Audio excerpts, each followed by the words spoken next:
Okay.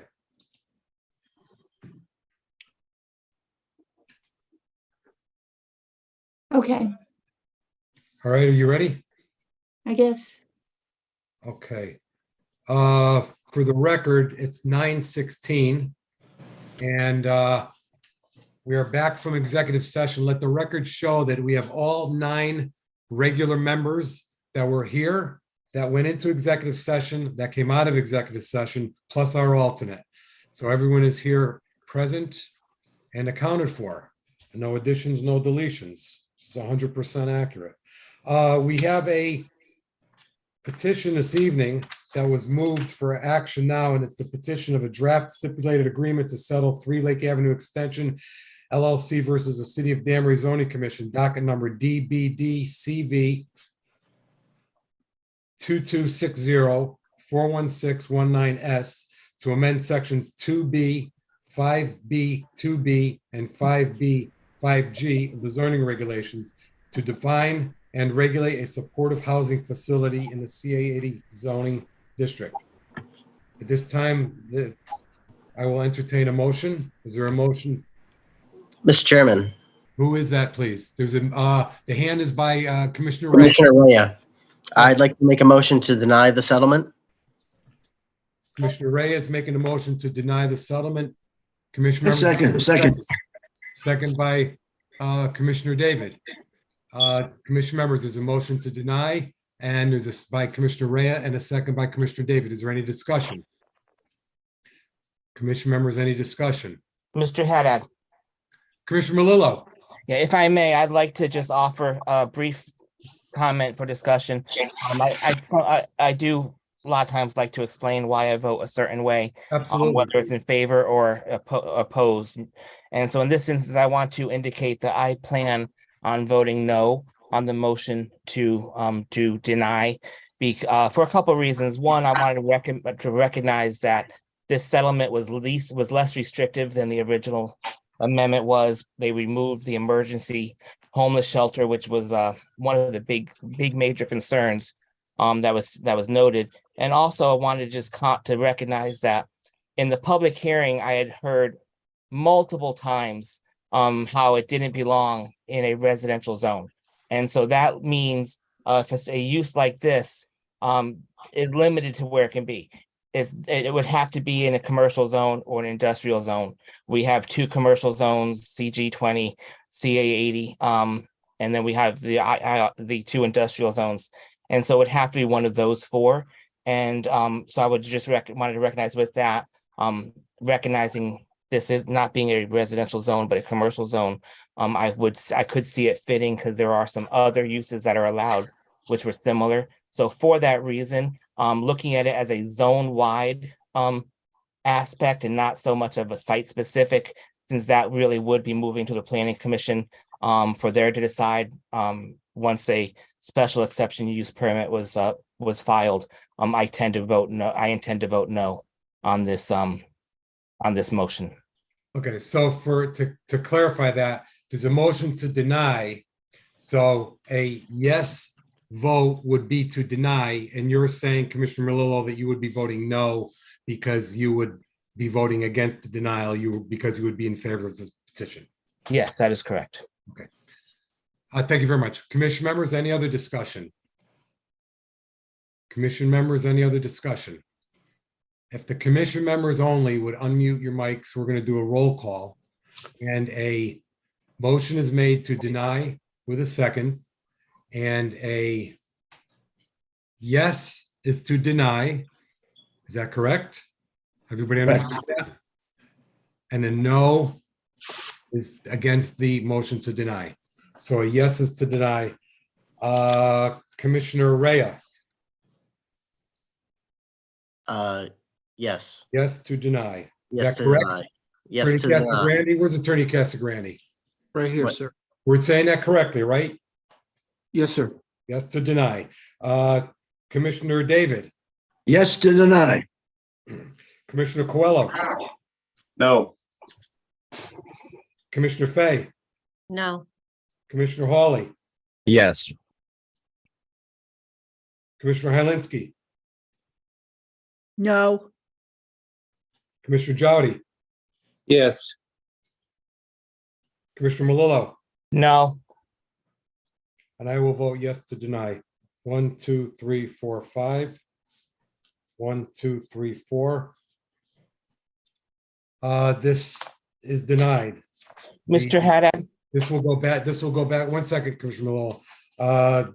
In denying this, the people that voted to deny are desiring that this draft stipulated agreement remain in court. Commissioner Malillo, yeah, I apologize. Mr. Chairman, I'm sorry, just to clarify, it's not the draft stipulated agreement that would remain in court. It's the denial of the original petition. correct. That's correct. So the draft stipulated agreement is denied and the original will remain in court. Mr. Haddad, Commissioner Malillo, I apologize. I probably should have mentioned this under discussion and I failed to, but I wanted the record to reflect that I did receive in the mail some correspondence after the public hearing had closed regarding this petition. What was received in the mail it had no bearing, didn't have any weight on my decision this evening. But I did want to disclose that I did receive something in the mail. So it was for public record that it was after the public hearing closed. thank you very much. I can say that I received several calls, several letters, several voicemails, several emails from both sides. I did not read, return any call, or open up any letters that was sent to me. Any commission members receive anything else that want to go on the record saying that they've received anything? I received the letter from Jim Maloney Thank that you. Commissioner Malillo raised. I did as well. Thank you. Me too. I did as well. Thank you, Commissioner. I did. It looks as though everybody received it. And as I said, I received it. I saw his letterhead and I did not open it. Maybe I'll open it tomorrow. Maybe I won't. We have a first public hearing this evening is the petition of the city of Danbury by Sharon B. Calitro, Planning Director, to amend section 3.G.11 of the zoning regulations, in parentheses, revise electric vehicle charging EVC stations regulation to comply with section 5 of the Public Act 22-25. Mr. Chairman, could I just interject one Yes, thing real quick? yes. What did I I'm gonna- forget? I'm going to sign off now so I can Oh. stop the clock. But but I just want to say on behalf of Robin and Sharon, we know how hard this decision was for you to make. And we really appreciate the attention and the time and the patience that you devoted to it. As has been pointed out, this is probably one of the more difficult decisions I've ever been involved in. And I know that the commission feels the same way. So I just want to let you know that we at Corporation Counsel and the Planning Office appreciate all your efforts. Thank you. We appreciate you as well. And yes, I won't say where it was said because we're not supposed to disclose it, but everybody here did say, the commission members did say this was the hardest, if not one of the hardest that we've ever sat through before. And I'll tell you, we had thorough discussion. Everything was discussed. Both sides. So we also thank Corporation Counsel and Planning Director and staff also for all of the efforts. So thank you as well. And thank you for your kind comments, Attorney Cascarini. I appreciate it. Mr. Haddad, Commissioner Malillo, yes. before we move on, I want to question, because this might be relatively important. I don't see our secretary in the Zoom. Uh-oh. Is she in the Zoom? And if she's not in the Zoom, is that a concern? I'm looking for her. I don't see her on page 2. And I don't see her on page 1. Huh. I wonder when she dropped off. Let me see if I could find her. Thank you for that. Hold on. Where are you? I just sent her a text message. I'd hate for us to move forward and then have an administrative issue arise. I'm telling you, I'm feeling right now like this is the Twilight Zone. This is weird. Let's give it a couple more seconds. Okay. Okay, thanks. Okay, so her computer froze. She's logging in on another computer.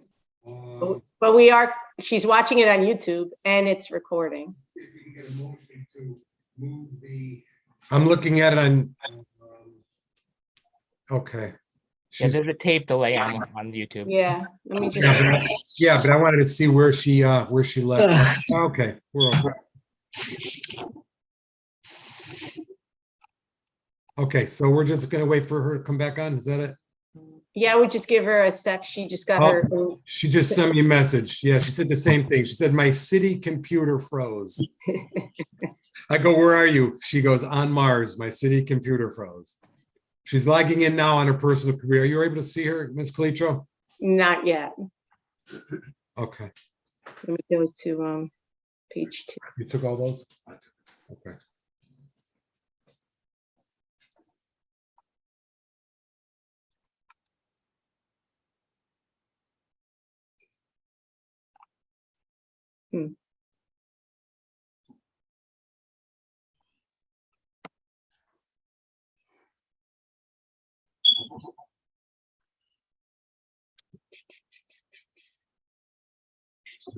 Oh, wait a minute. Is that her?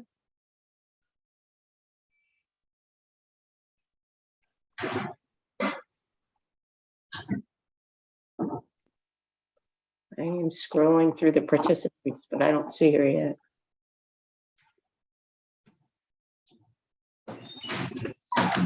I think she makes me a co-host. That's why we're still running. Which is good.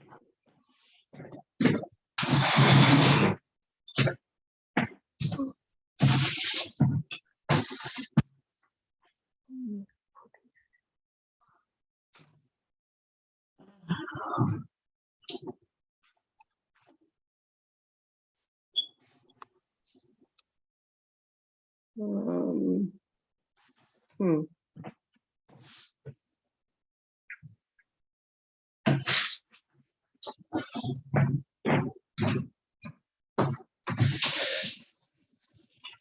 She said Joanne. Oh, Reed- she's the host now, so she must be back in. Oh, she's there. I see her. Joe, can you hear me?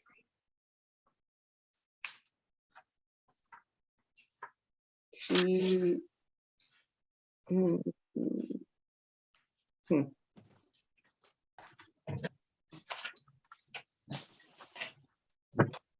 I see her picture. I'm just waiting for the camera to come up and her microphone. All right, let's go. Oh, into wait a it. minute.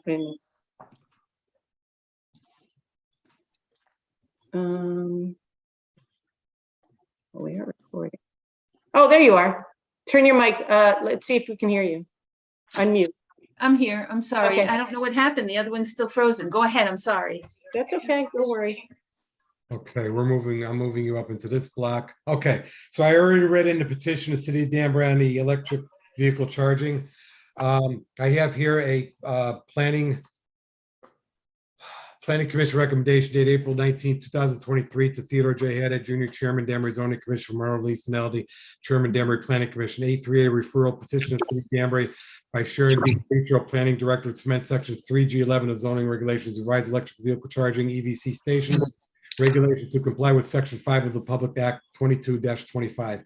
At the web-based Zoom meeting held on April 19th, 2023, the City of Danbury Planning Commission voted to give the above referenced petition a positive recommendation for the following reason.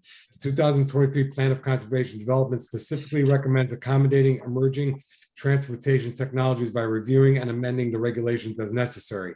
Requiring EVC station infrastructure is consistent with this strategy, notwithstanding the mandate of the Public Act. The motion to give this a positive recommendation was made by Mrs. Hofstadter, second by Mr. Chioccio, and passed unanimously by voice vote with 5 ayes from Mr. Chioccio, Mrs. Hofstadter, Mr. Salvain, Mr. Haas, and Chairman Finaldi. Ms. Calitro, I'll let you address your staff report. Thank you, Mr. Chairman. Everybody can hear me? Yeah. I got you. Thank you. Okay, great. Thank you. For the record, I'm Sharon Calitro. I'm the planning director. I submitted a petition for an amendment to Section 3G11 of the zoning regulations to comply with Section 5 of Public Act 22-25, which is entitled An Act Concerning the Connecticut Clean Clean Air Act. And among other things, this act provides that as of January 1st, 2023, municipalities shall require for each new construction of a commercial building or a multi-unit residential building with 30 or more designated parking spaces for cars or light-duty trucks, the inclusion of electric vehicle charging station infrastructure in at least 10% of the parking spaces. And this infrastructure has to be capable of supporting level 2 EVC stations or direct current fast charging stations. Those are defined in the Public Act, and the definitions from the Public Act are included in the proposed amendment before you. As indicated, section 3G11 already existed, so we went back in and made the revisions we felt necessary to address this new requirement. We didn't change any of the of what existed, we just added to it, as well as, so we added the requirement for the 10%, and we added the definition of what those, what that infrastructure was comprised of. And we also added, we took the opportunity to add some language prohibiting the infrastructure from being, any of the infrastructure, whether you're under the requirement with 30 or more spaces or over that, from being installed in the required landscaped areas, as well as prohibiting some off-site advertising on the EVC station equipment. As you know, when you go to gas stations and things like that, sometimes they have advertisements for things that aren't related to the use on that property, and that's actually a violation. In terms of consistency with the Plan of Conservation and Development, the Strategy 5 in the mobility section of the 2023 POCD actually specifically recommends accommodating emerging transportation technologies by reviewing and amending the regulations as necessary. So requiring the EVC station infrastructure is consistent with the strategy, and it's also mandated under the Public Act. So we obviously recommend approval for this. We received the Planning Commission positive recommendation. It's pretty straightforward. If there are questions, I'd be happy to answer them. Commission members, any questions of Ms. Calitro at this time? Commission members? Not hearing anything right now. Is there anyone else wishing to speak in favor of this petition? Is there anyone wishing to speak in favor of this petition? Mr. Chairman, Yes, Mr. Otello. good evening, Councilman Otello. everybody.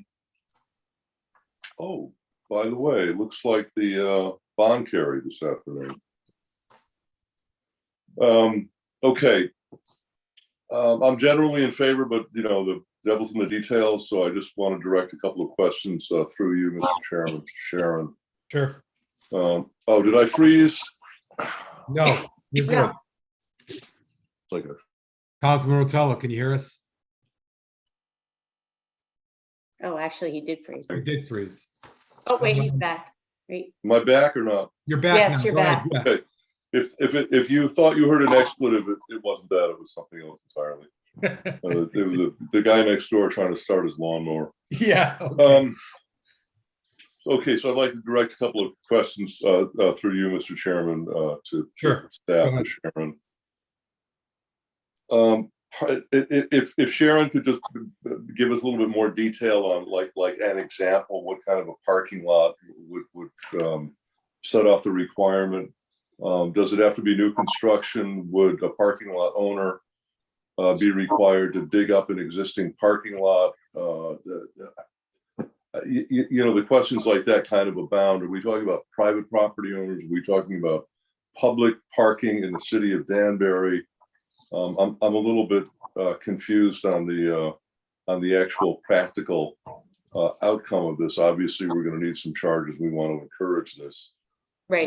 I want to get a feel for the burden on private property owners and for the city. Thank you. Okay, thank you, Mr. Chairman. So to address that, it's applicable to the the requirement for it is applicable to new commercial construction and new multifamily residential construction, which requires, based on the size of the building and the number of units, 30 or more parking spaces. So if you have a big office building and you need 100 spaces, then 10% of them or 30 have to be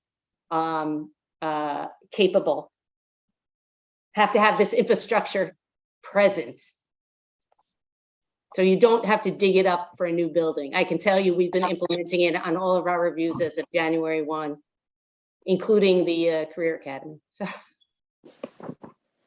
Okay, thank you much. You're all set? All set. Anyone else? Just a quick point of order, Mr. Chairman. Yes, Just for clarification purposes, are we, if anyone else is looking to direct questions to the petitioner, are they going to be, is this going to be a give and take, or are we going to ask the petitioner to handle it during rebuttal, or just how is this going to, how is it going to? I don't know. I let it go only because it was the city's petition, but anyway. Well, I guess, well, let's just have people speak in favor and in opposition, and if I have any questions, we'll have the planning director address them all at the same time. Just, I wanted to ask just for I know. consistency. That's Yeah. all. I just figured with a city petition, it would just be just as easy, but it doesn't matter. Anyone else wishing to speak in favor of this petition? Anyone else wishing to speak in favor of this petition? Anyone else wishing to speak in favor of this petition? Is there anyone wishing to speak in opposition to this petition? Is there anyone wishing to speak in opposition to this petition? Anyone wishing to speak in opposition to this petition?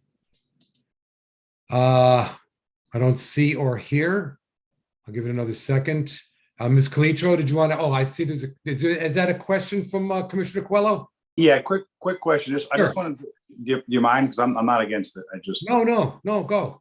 so just to make sure I understood it right, Sharon. So if there's 100 spaces that are required in whether residential or new construction, 10% of those need infrastructure.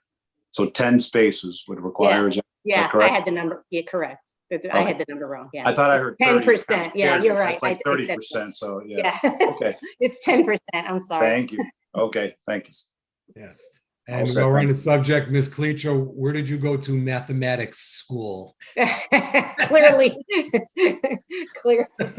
I'm just gonna laugh because my husband said, for whatever you do, you can't do any math without a calculator, and he's right.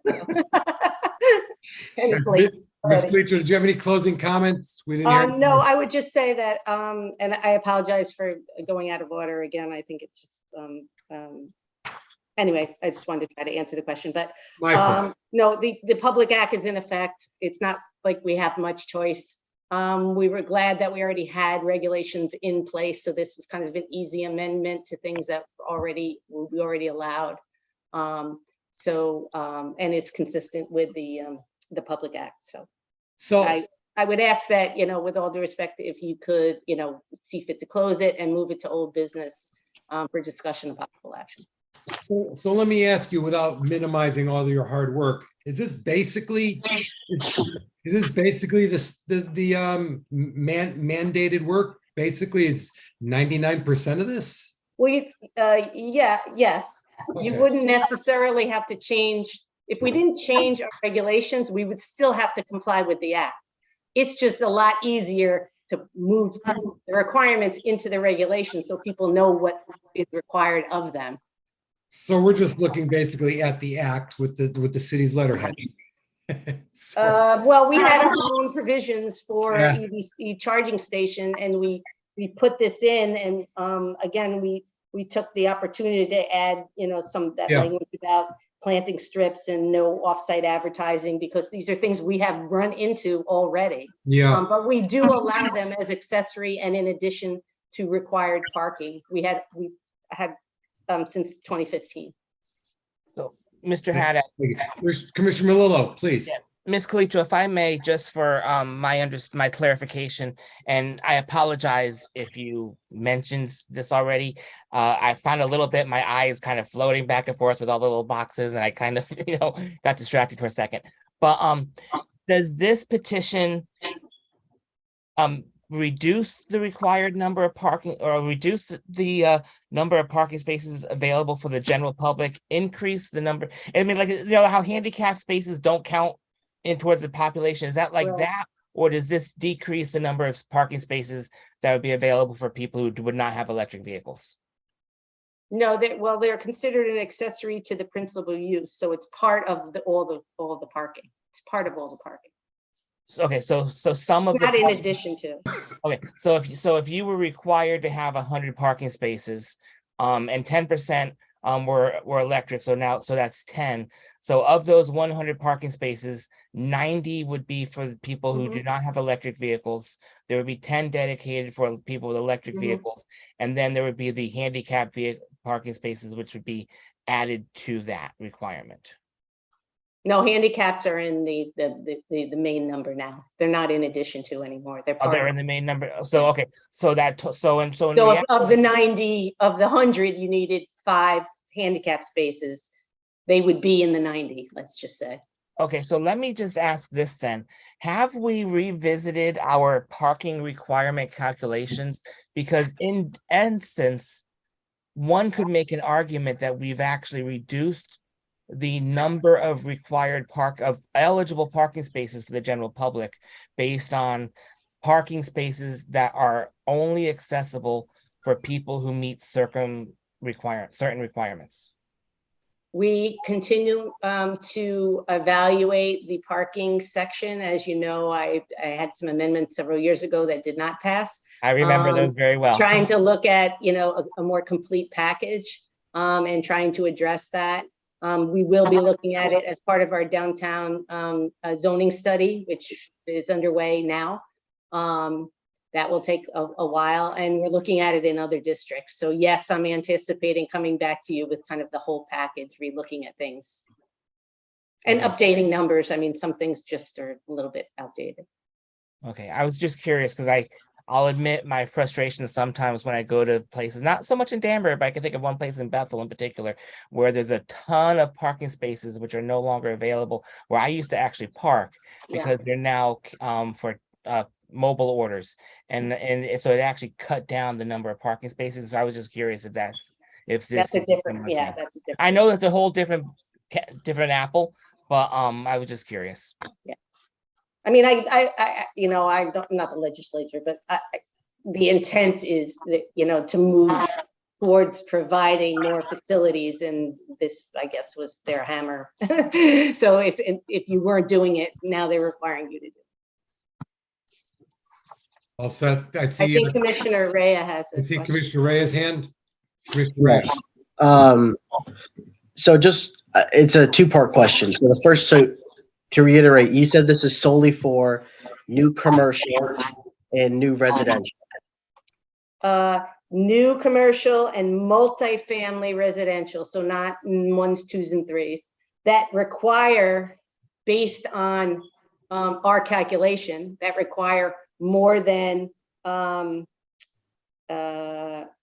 parking spaces, 10%. So if your new commercial building, based on how we calculate it in Danbury, requires 30 or more, then 10% of them have to be, have this EV infrastructure in place. So if you're a existing commercial or residential structure that would fall under the similar guise for this, let's say you were remodeling or revamping your parking lot and or other infrastructure, would you be required to input this EV infrastructure as well? No, Or not you if can you're just- not changing, just a redo of the parking lot, no. If you added a new commercial addition to your existing building, and that addition, this is how we applied it and for the Career Academy, and that addition was required based on the square footage, more than 30 spaces, then 10% would have to be equipped with this infrastructure. Okay, got it. Got it. Okay. Good. Good. Commission members, anything else of Ms. Calitro at this time? I don't see or hear anything, so I guess I'd look for a motion to close this public hearing. Is there a motion? Chairman, Public hearing. motion to close the public hearing? A motion made by Commissioner Ray to close the public hearing. Is there a second? Second by Commissioner Helinski. Any discussion? All those in favor signify by saying aye. Aye. All those opposed? Public hearing is closed unanimously. Number 2 this evening is a petition of the city of Danbury by Sharon B. Calitro, Planning Director, to amend sections 2B, 3, and 10.2 of the zoning regulations. In parentheses, amend definition of an accessory use to clarify the size of an accessory use in relation to the principal use.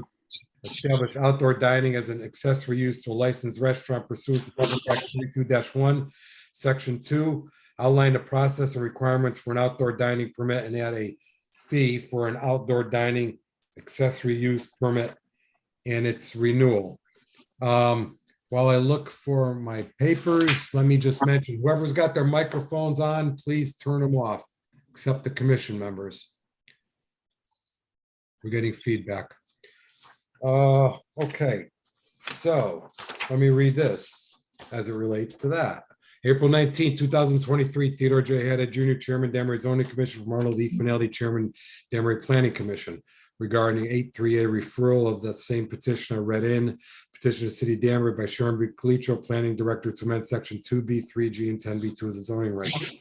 At the web-based Zoom meeting on April 19, 2023, the City of Danbury Planning Commission voted to give the above referenced petition a positive recommendation for the following reasons. This amendment defines the outdoor dining use as accessory to a licensed restaurant, indicates that a permit is required, outlines a process to obtain a permit, including application requirements, and identifies those reasonable conditions in furtherance of and compliance with the Public Act. It also memorializes Danbury's longstanding policy of the determination of the size of an accessory use in relation to the principal use. Second bullet point, this amendment complies with the economic development goals of the 2023 Plan of Conservation Development, because having clear requirements and a process for this as an accessory use supports economic development and provides opportunities for growth and development of city businesses.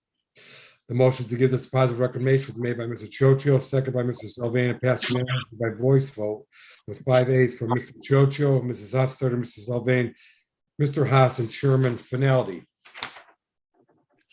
And if I can go to Ms. Calitro to address her staff report, I would appreciate it. Thank you. Thank you, Chairman. For the record, I'm Sharon Calitro, the Planning Director. I submitted to you a petition to amend 3 sections of the zoning regulations to comply with Public Act 22-1, entitled an act concerning the provision of outdoor food and beverages services and outdoor display of goods. And that is to address the permanency of outdoor dining in Danbury. I should just say at the outset that the regulations were drafted by myself, reviewed by other members of my staff, with the help of Attorney Edwards and Attorney Casagrande. So as you know, since the pandemic, executive orders issued by the governor allowed for temporary use of outdoor space to accommodate outdoor dining and other outdoor activities. Many municipalities throughout the state, like Danbury, adopted temporary permit policies to allow the temporary outdoor dining under the executive orders. At the time, as of March 8th, when I finalized this memo, we had 83 restaurants in Danbury where outdoor dining was permitted under the temporary permit that we established. And extensions of other executive orders and earlier public acts set forth expiration dates for the outdoor space for these activities. This new public act actually becomes effective May 1st, 6 days from now. And it does make permanent the allowance for food establishments, which are licensed restaurants as defined in the proposed amendment, to engage in outdoor dining and beverage services in defined locations, and I'll walk through the regulations, subject only to the administrative review and code compliance, but also provides that the municipality can impose reasonable conditions. The amendment defines the use as accessory to a licensed restaurant indicates that a permit is required, outlines the process to obtain the permit, including the application requirements, and identifies those reasonable conditions as outlined in the Public Act. Issuance of an outdoor dining accessory use permit would be within the purview of the zoning enforcement officer, and that position issues all the zoning permits. And the reason is because the Public Act says it is an as of right use. So it is subject to site plan review, but only the review of the person that issues all the permits, and the person that issues the right of way or obstruction permits for the city of Danbury. So there's not any real discretion, which is why we developed these regulations. We're very specific about where it's applied and what is the process to obtain the permit, trying to make it as simple as possible. I know it appears somewhat complicated, but it really isn't. The Public Act set forth, there were certain limitations. It told us where we would have to allow it, subject to certain, meeting certain conditions. And again, it started in 2020 under the executive orders to kind of expedite approvals during the pandemic to maintain some economic activities. There was an earlier special act, then there was an earlier Public Act as part of the implementer bill. And those previous or preceding legislative actions set forth dates things were to expire until they got to this final Public Act 22-1, which basically says everything before us that we set forth kind of expires as of April 30th, 2022. And on May 1st, here's what you can do. Here's what the limitations are. Here's what the restrictions are. And here's how we want this process. We want these activities processed. So we've really followed the basics of what's in the Public Act. We just clarified certain things particular to Danbury. And again, municipalities around the state, we looked at examples down in Westport, down in other areas, and looked at that language as well. So I could walk you through the specifics, or we can open it up for questions. Let me just say as well. So the petition includes an amendment to the definition section to what an accessory use is. What we're saying is outdoor dining is accessory to a licensed restaurant use. Accessory to a licensed restaurant use. So the policy for the city has been that an accessory use is no greater than 25, consists of no greater than 25% of the primary use or the use to which it is deemed accessory. So we took the opportunity, since this Public Act has now deemed outdoor dining accessory to licensed food establishments, and that to us is restaurants, to amend the definition section to actually say in the regulations that an accessory use shall constitute no greater than 25% of the usable gross floor area of the principal use to which it is deemed accessory. That's just putting in language of the consistent policy that we've applied for as long as I've been in the city of Danbury. So we took the opportunity while we're amending the regulations in one instance to kind of fix that. And then there's 3G14, which is the accessory use section. And that's where we put this new section 3G14 entitled outdoor dining with reference to the Public Act. And all the conditions on where it can be located and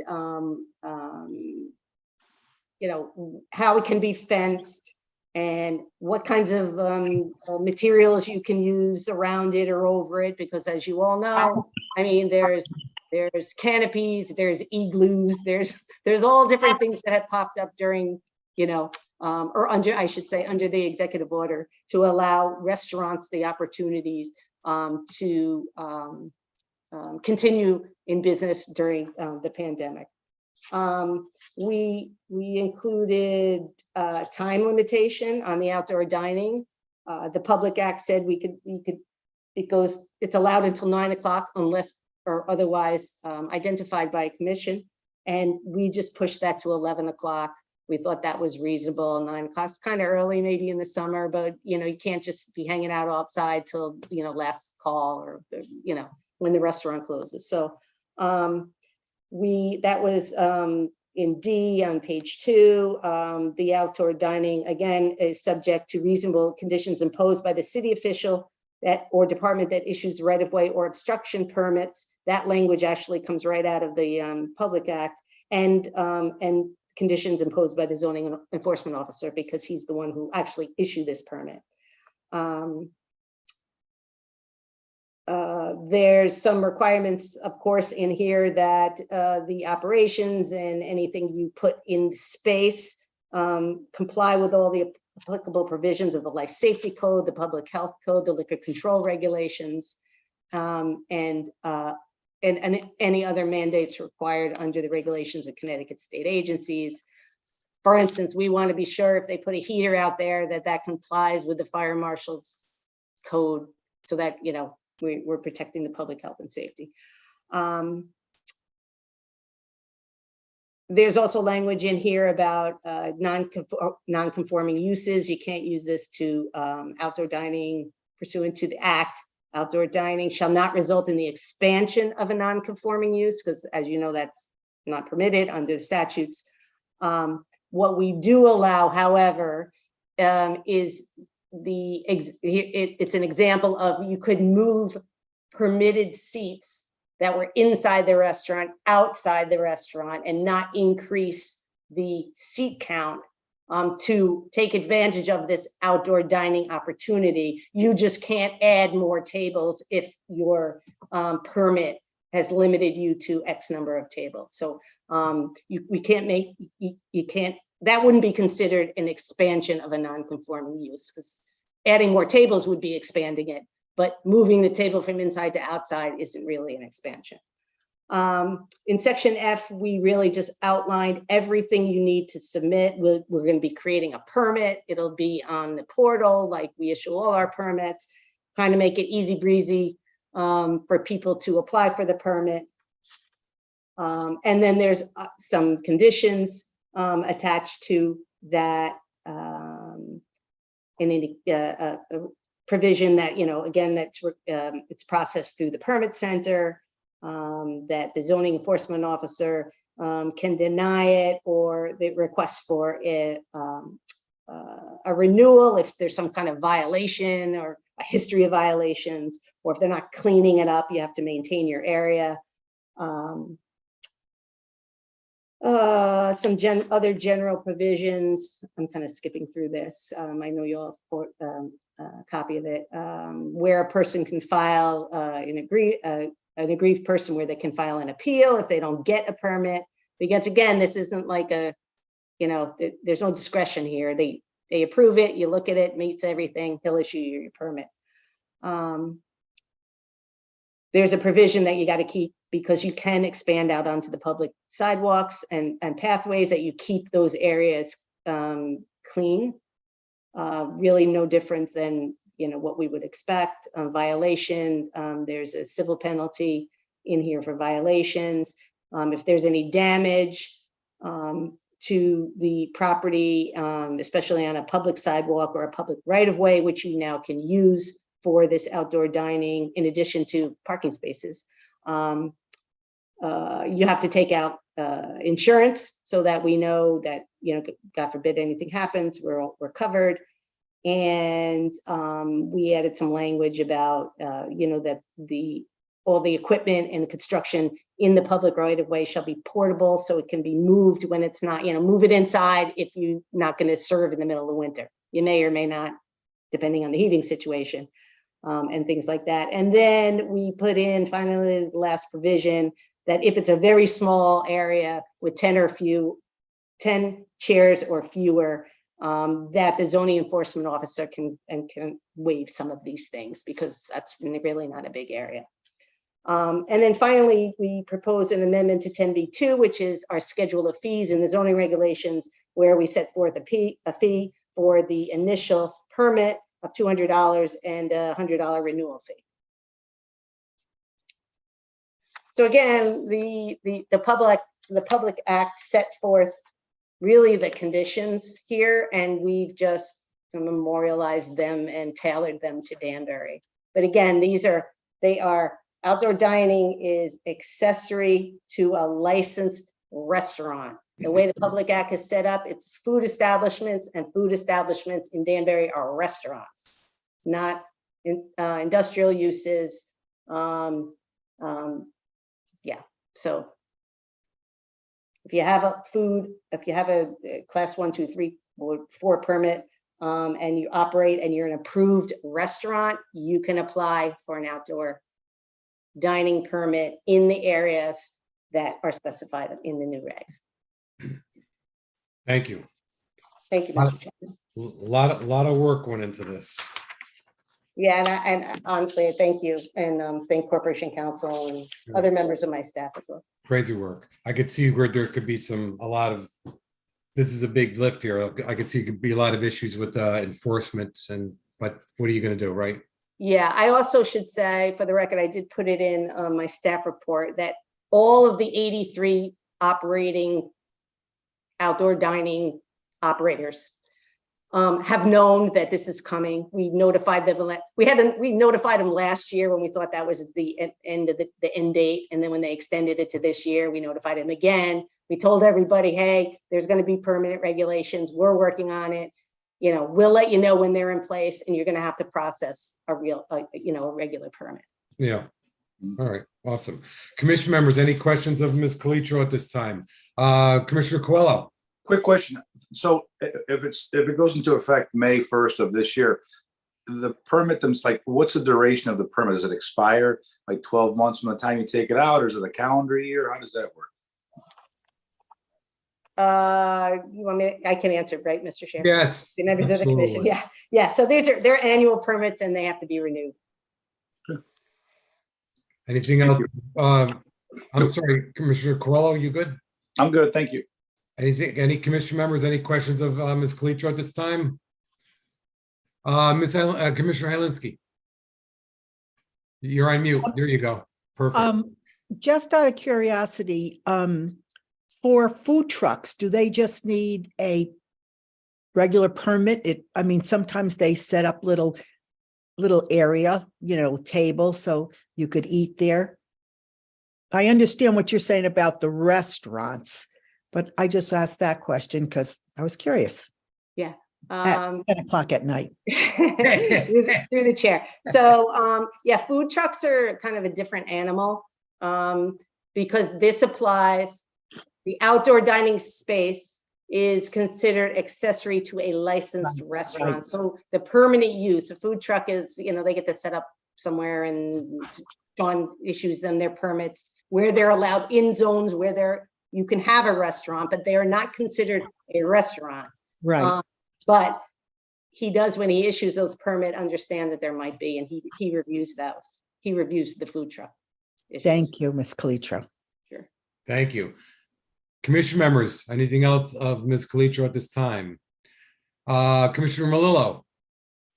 Yes, Ms. Calitro, just curious, how do liquor permits categorized fall into here? If a restaurant has a liquor license, a liquor permit, are they allowed to serve, to carry that service to the outdoor dining? And the only reason I ask is, while it's very rare, there has been the occasional time that we as a commission have restricted liquor service to indoor only, because of, I can think of one right off the top of my head, over on Mill Plain Road in the plaza over there.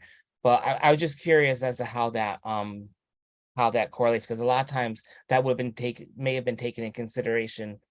Going forward, it might be taken into consideration with outdoor dining, but we have a lot of pre-existing now.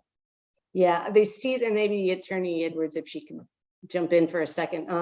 But the liquor control still would approve those. There's called seasonal open air liquor permits. So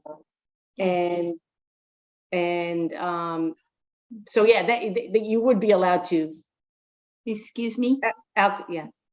they'll send, the state will make them file, they have to file that form and Sean has to sign it. So as long as Sean's issued a an outdoor dining permit, he'll just sign the liquor permit to allow them to serve outside. So Right. existing restaurant owners who have an existing liquor permit, when they expand the accessory use for outdoor dining, will have to apply to the state for an outdoor liquor, basically, for lack of a better term, a permit to allow them to sell alcohol outdoors? I believe They, that's, they have to do a form. Robin, do you want to Yeah, talk? well, I'm sorry. let me Yeah. just jump in. Can you hear me okay? I have a little Yeah. trouble with connectivity. So there, we added, Commissioner Malillo, we added a section or a sentence, because we did have some discussion about that, and that's in subsection H. That's at the end of subsection H, and basically it requires the licensed restaurant operator to comply with all the requirements regarding seasonal outdoor open air permits. And we do mention the statute, so Mr. Harry is aware of that, and he is going to be on top of that, seeing as far as what is required by liquor control. But this is an evolving thing, but we did add language to cover that in this regulation. Okay, thank you. You're welcome. Excellent. Thank you very much, everyone. thank you. You're welcome. Anyone else, any commission members, anything else of Ms. Calitro at this time? I don't see or hear. Anyone else wishing to speak in favor of this petition? Is there anyone wishing to speak in favor of this petition? Mr. Chairman? Yes, who is that? Councilman Chianese? Yes. Yes, go ahead. My question is through the chair to Sharon. She touched on it a little bit, but my issue is concerning the public sidewalks, the public use there. When a restaurant is closed, do they have to take the outside dining back inside and open the sidewalks back up for public use, or can they leave the tables and chairs outside even though the restaurants are closed? Let me have Ms. Calitro address that now instead of just piling up some questions here. Ms. Calitro, do you want to address that now or do you want to wait? No, that's a very good question. And that was one of the reasons why we said when it's in the public right of way, the chair, whatever you put out there has to be portable. We don't specifically say you have to move it because again, you can't block the entire sidewalk. There are area requirements you have to leave open, to allow for ADA, for passage along the sidewalk. So you just can't completely block anything off. So that would always remain open. But there isn't, I don't think, a requirement in here that says if the restaurant's closed, you gotta move your chairs and tables necessarily inside. Unless, Robin, you think I'm missing something. I don't think we addressed that. No, No, Attorney Edwards, you're back on mute. There you sorry. go. That's all Sorry, right. thank you. Through the chair, Sure. to Councilman Chianese, I would concur with Ms. Calitro's comments. We did not, there's nothing in here that specifically addresses as what has to happen with the sidewalk when the restaurant's closed, but it complies with the regulation complies with the requirements of the statutes, making sure that there still is some passageway available. Right. I would also add that if you look in section M, it says the city reserves the right and power to temporarily order the discontinuation of the operation of the outdoor dining area at any time because of anticipated or actual problems or conflicts in the use of the sidewalk or the public right-of-way area. These situations include, but are not limited to festivals, parades, marches, road races, repairs to the street and sidewalk, or any other emergencies occurring in the area. To the extent possible, the permittee shall be given prior written notice of the time is not permitted, but failure to give notice shall not affect the right and power of the city to prohibit the operation at any particular time. So we have the right to go in if we're in the middle of the sidewalk project and we say you can't use the sidewalk, till the paving's done or the concrete's cured or something like that. We have the ability to do that. Thank you. Anyone else wishing to speak? Oh, Councilman Chinese, are you still speaking? Because your mic is on mute. Just one follow-up if I can. Sure. What about the city streets? You said they could also be in city streets, so I'm thinking of Main Street, for example, if they are not using the city street and they put those no parking signs on. So if they're not open, do those parking spots become available again? Or they're permanently taken out of the system?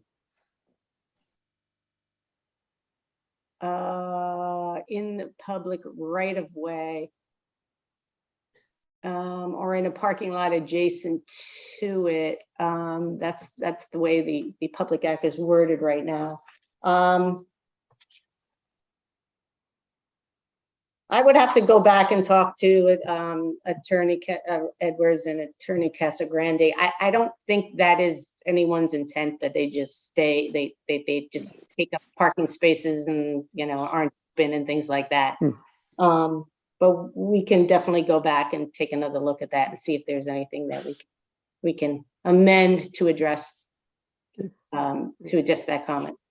Thank you, Mr. Chairman. Thank you, Councilman Chinese. Thank you, Ms. Calitro. Anyone else wishing to speak in favor of this petition? Anyone else wishing to speak in favor of this petition? It looks like Councilman Perkins. Thank you, Mr. Chairman. Good evening, commission members. Let me just start off by saying I'd like to echo your words, Mr. Chairman, by acknowledging the amount of work that went into crafting the language that it takes to make this possible. Thanks, Sharon, Director of Planning.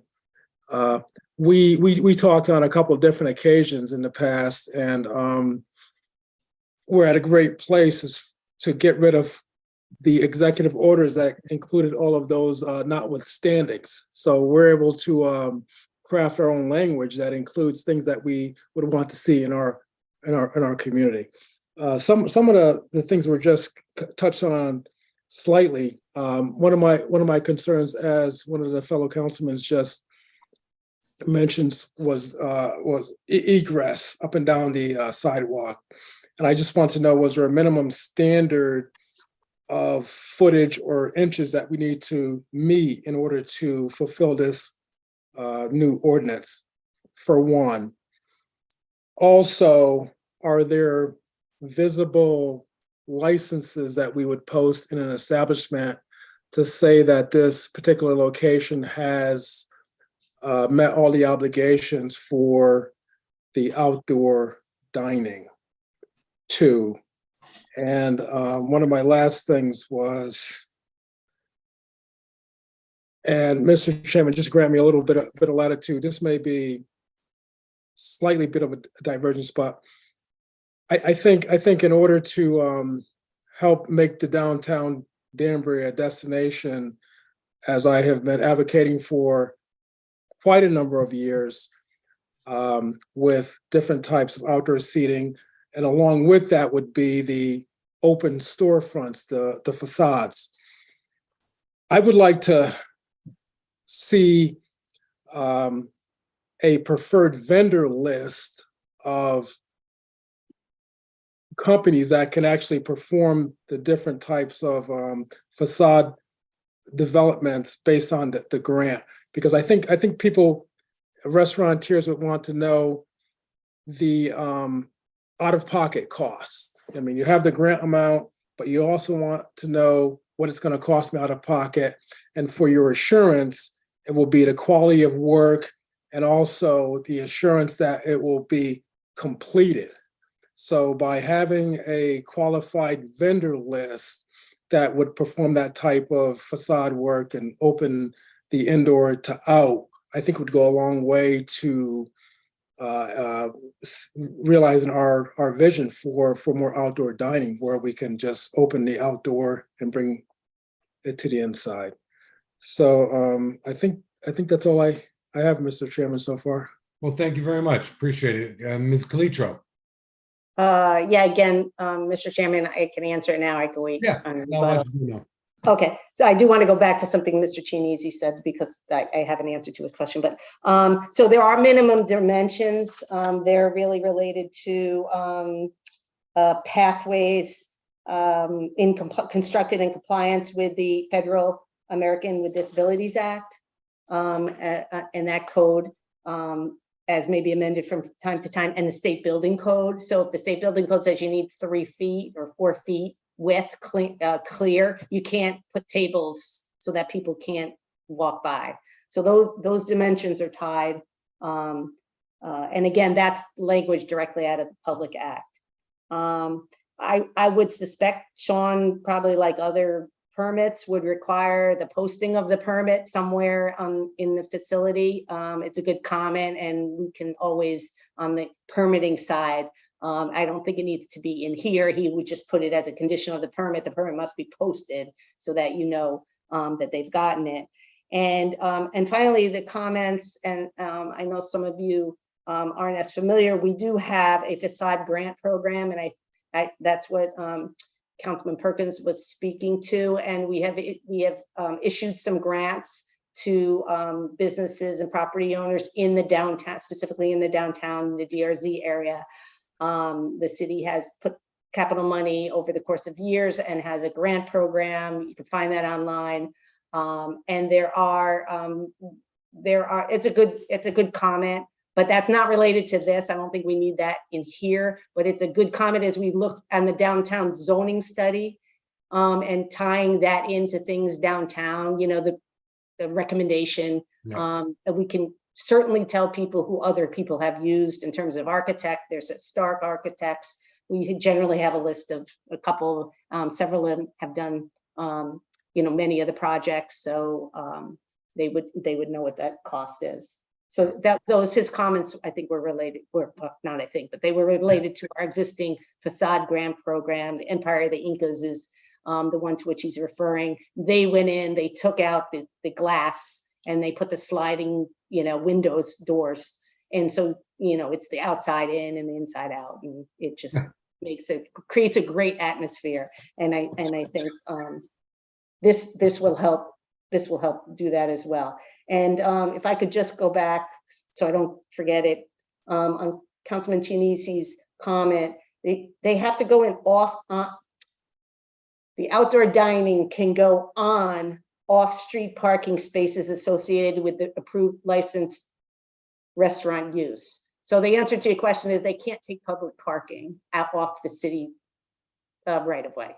They have to go in on-street, in off-site parking associated with the use. So if you have a parking lot with next to your restaurant, let's take Mothership, for example. They got a few spaces and they wanted to put tables out there. They could do that irrespective of any minimum parking requirements. They can go there. They can't take public spaces off the right of way. Thank you. I see our Commissioner Mejia has a question. Commissioner Mejia. Yes, Mr. Councilman Perkins already asked the questions that I wanted to ask, so I think they already answered now. Oh, okay. I saw your hand was up. Thank you very much. Thank you. That's okay. Anybody else wishing to speak in favor of this petition? Anyone else wishing to speak in favor of this petition? Anyone else wishing to speak in favor of this petition? Anyone wishing to speak in opposition to this petition? Mr. Chairman? Councilman Rotello. Thank you. Paul Rotello, 13 Linden Place, Danbury. You know, there's a lot to unpack here. Somebody might have actually said that earlier in the presentation. And I have not seen the statute, although I can tell you I'm not thrilled with the state of Connecticut abrogating our own local control over an issue of this import. You can say that it's going to be great for Main Street. You can say a lot of things like that, but it's something that the city of Danbury was more than capable of creating on its own. I think it's really a shocking overreach by the state, and it ties our hands in areas that make me profoundly uncomfortable. I happen, just as an example, I happen to live adjacent to a CN5. I'm not going to bore folks that aren't on the zoning commission by explaining what that is, but you guys all know what a CN5 is, and the CN5 that I live adjacent to has 3 restaurants with 3 liquor permits. And they can all now be outside drinking on the sidewalk with all that that entails, literally adjacent to residences. And I can guarantee you that there isn't a single resident in that area adjacent to that CN5, whether it's on Jefferson or Lincoln or Division or Linden or Spruce or Pleasant Street, that is going to vote for outdoor drinking underneath their windows. That's just an example right there that's got nothing to do with Main Street. And this is going to lead to situations where there's a lot of tension between outdoor drinkers and the noise that that entails, and perhaps even people coming out and serenading them with acoustic guitars and whatnot, partying basically, fueled by alcohol and now by cannabis, at top volume, summer and winter. That's number one. And you talk about using off-street parking. Some of these back parking lots behind these clubs are adjacent to residences, and there should be, we have setbacks for everything, including cannabis. We have setbacks for a million things, residential setbacks. I'm not hearing any residential setbacks coming back from this. I would like to see that. I think that's critical. You know, your phones aren't going to ring. My phone's going to ring when somebody can't sleep at 10 o'clock at night, the baby's sick, and people are partying underneath their window. That's never happened before. The state seems to think apparently that the crisis of communities not allowing this is such a difficult issue that they're willing to overrule a local control, but by forcing it on the population. I think that philosophy is bankrupt. In addition to that, this idea that we can take up a semi-permanent space on a public right of way is really not to make a pun out of this, but a step in the wrong direction. I have constituents with mobility issues, and this the idea that we can clog up sidewalks with semi-permanent tables and chairs and all the things that that's going to entail is just not sitting well with me. I mean, at the very least, the tables should be so semi-permanent that they're brought out. This is how they do it in Europe. They're brought out for the event and then they're put back in. They don't stay there overnight. They don't stay there chained to trees and the parking meters. They don't sit there all day and all night chained to each other to make it easier for the restaurant. If restaurant owners want the city of Danbury and the pedestrians of Danbury to accommodate them, the restaurant owners need to accommodate the pedestrians. And I think at the very least, the regulation should be written that at the end of an event, 11 o'clock at night should, by the way, be 9 o'clock, not 11 o'clock. Do that for a couple of years, see what happens. Unless you live under one of these things, adjacent to one, you're not going to understand this. But 11 o'clock should be 9 o'clock, and these tables, chairs, and all the accoutrements that go with outdoor dining should be removed immediately when the time limit ends. They shouldn't come out until 4 o'clock in the afternoon, or if you're doing a lunch from 11:30 to 2:30 or something like that, they come out, then they go back in. I can see people with scooters having to stop, having to go off the curb onto the street. All this to accommodate restaurants so they can sell a little bit more alcohol. I appreciate outdoor dining. I've enjoyed it when I've traveled, but there is a way to do it that recognizes the importance of pedestrian thoroughfares and sound and behavioral issues that come with people exuberantly entertaining themselves. That don't, all due respect to the staff here, I'm sure they put a tremendous amount of time in a almost impossible task trying to meld this with the state statute. But I think a little bit more work needs to be done in recognition of the fact that the impact on the impact from these new regulations is going to go far beyond the positive bottom line that the restaurants are going to enjoy. The negative impacts, I think, could be relatively profound in certain neighborhoods and could be avoided with certain residential setbacks and other things like that, that I have not even had enough time to study, because I'm just hearing about this for the first time tonight. Thank you, Mr. Chairman. Thank you. Anyone else wishing to speak in opposition to this petition? Also, I'm sorry, I forgot one thing. Sure, Would music be allowed? You'll see this in certain communities. Would music be allowed? Speakers be allowed to be on the front of the building, piped into the dining area? That's something that you see often, and that's something that would drive constituents of mine crazy if they happen to live next door to that. I'm Thank going to you. have Ms. Calitro address if she has anything to address on your comments after I go through the opposition. Thank you, Mr. Chairman. Absolutely. Anyone else wishing to speak in opposition to this petition? Anyone else wishing to speak in opposition to this petition? Anyone else wishing to speak in opposition to this petition? I'll now call on Ms. Calitro. Did you have any final comments, Ms. Calitro, to address anybody or not? Yes, thank you, Mr. Chairman. So before I get to Councilman Rotello's comments, I just want to read exactly out of the statute what it says. Because it says under Section 2, effective May 1st, 2023, Section B, it says, notwithstanding any provision of the general statutes, special act, municipal charter, or ordinance, the zoning commission of each municipality shall allow any licensee or permittee of a food establishment operating in the municipality to engage in outdoor food and beverage service as an accessory use of such food establishments permitted use.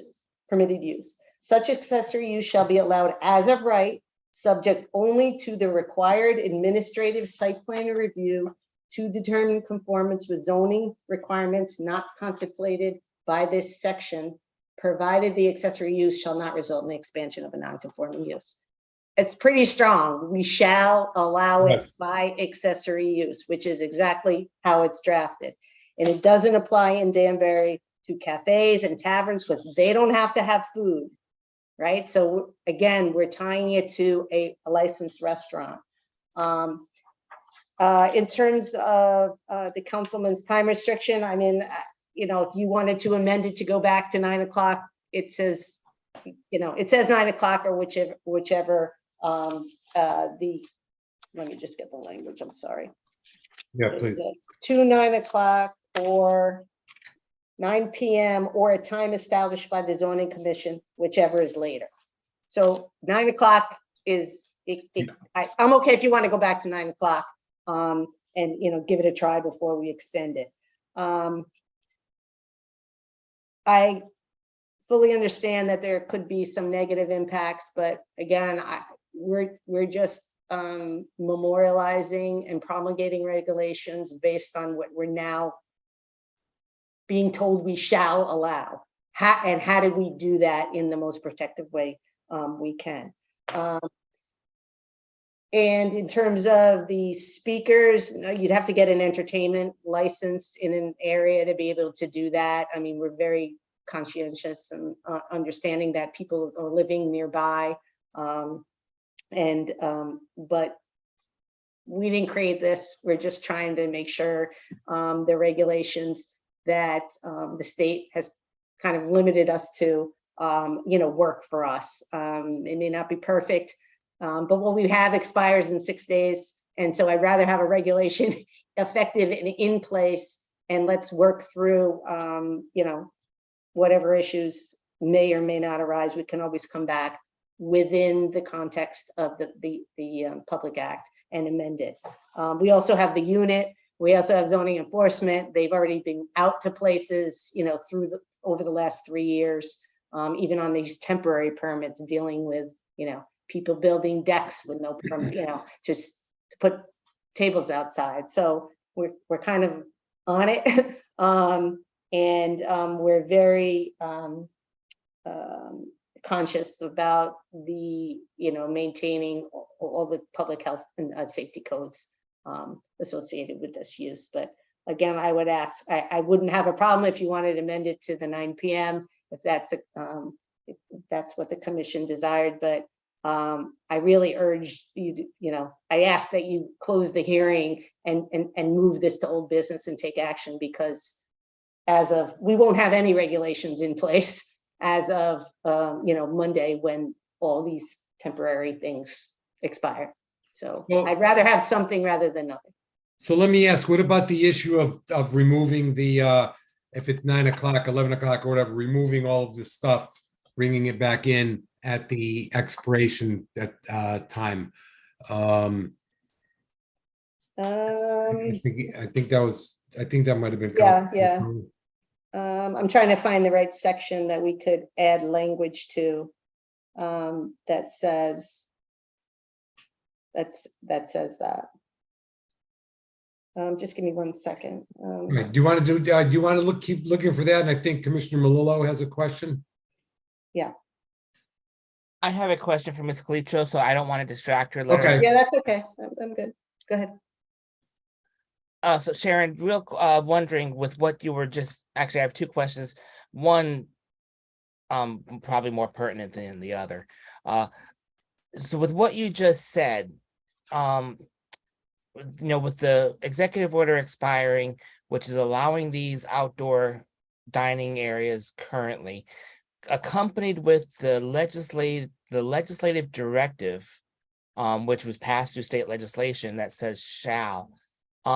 Does that mean that, let's say, if we do not take action this evening, they all those restaurants that have outdoor dining establishments under the executive order, will they be allowed to continue because the state legislation says that the municipalities shall do this?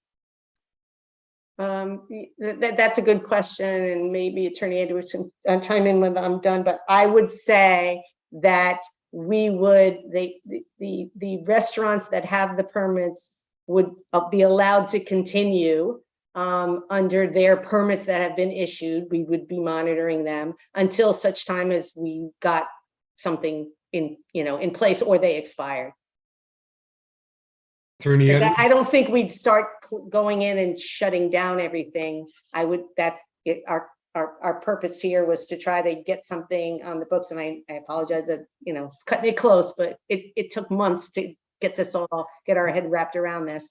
But the intent isn't to kind of put people out of those businesses that they've been operating since 2020 under our permits. Again, we've been notifying them, you can continue to operate under your existing permit. You may have to come in every year and renew it until such time as we get our regulations, unless there's a problem. And then we could shut you down. Obviously, we would shut somebody down. Right. So through the chair, I would just add, Mr. Melillo, I concur with what Director Calitro has said. We have worked hard over months and months. This was not an easy task. We've had input from the zoning enforcement officer. We've drafted, statements for him to send out to the restaurant owners, as Director Calitro has indicated, telling them something's on the horizon, something's coming. Be aware, there will be new requirements you will have to comply with, possibly.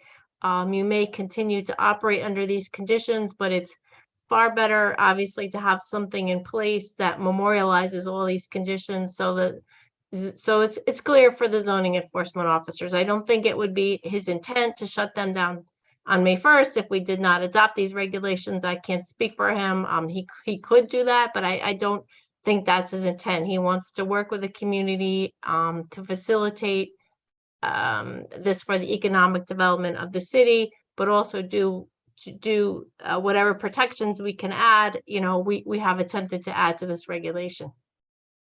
Yeah, no, thanks. I appreciate. I wasn't suggesting that the zoning enforcement officer's intent would be to shut them down. My more concerning thought was, if we didn't take action this evening, would we be looking at a scenario where we wouldn't have a choice because state law would now be allowing them to exist? And then I'm further thinking now, if that was the case, And we came in with something a little bit more restrictive, could they argue that they would fall under the older guidelines because they had the permits issued under the state law after the executive order expired, prior to our more restrictive permitting?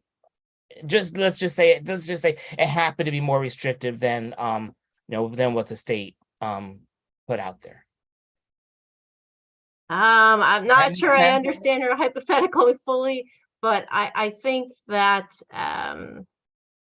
the prudent thing to do is to adopt a regulation if the commission is so inclined. So your question is, would they, arguably the zoning enforcement officer could go out and say, look, you don't have a valid permit as of May 1st.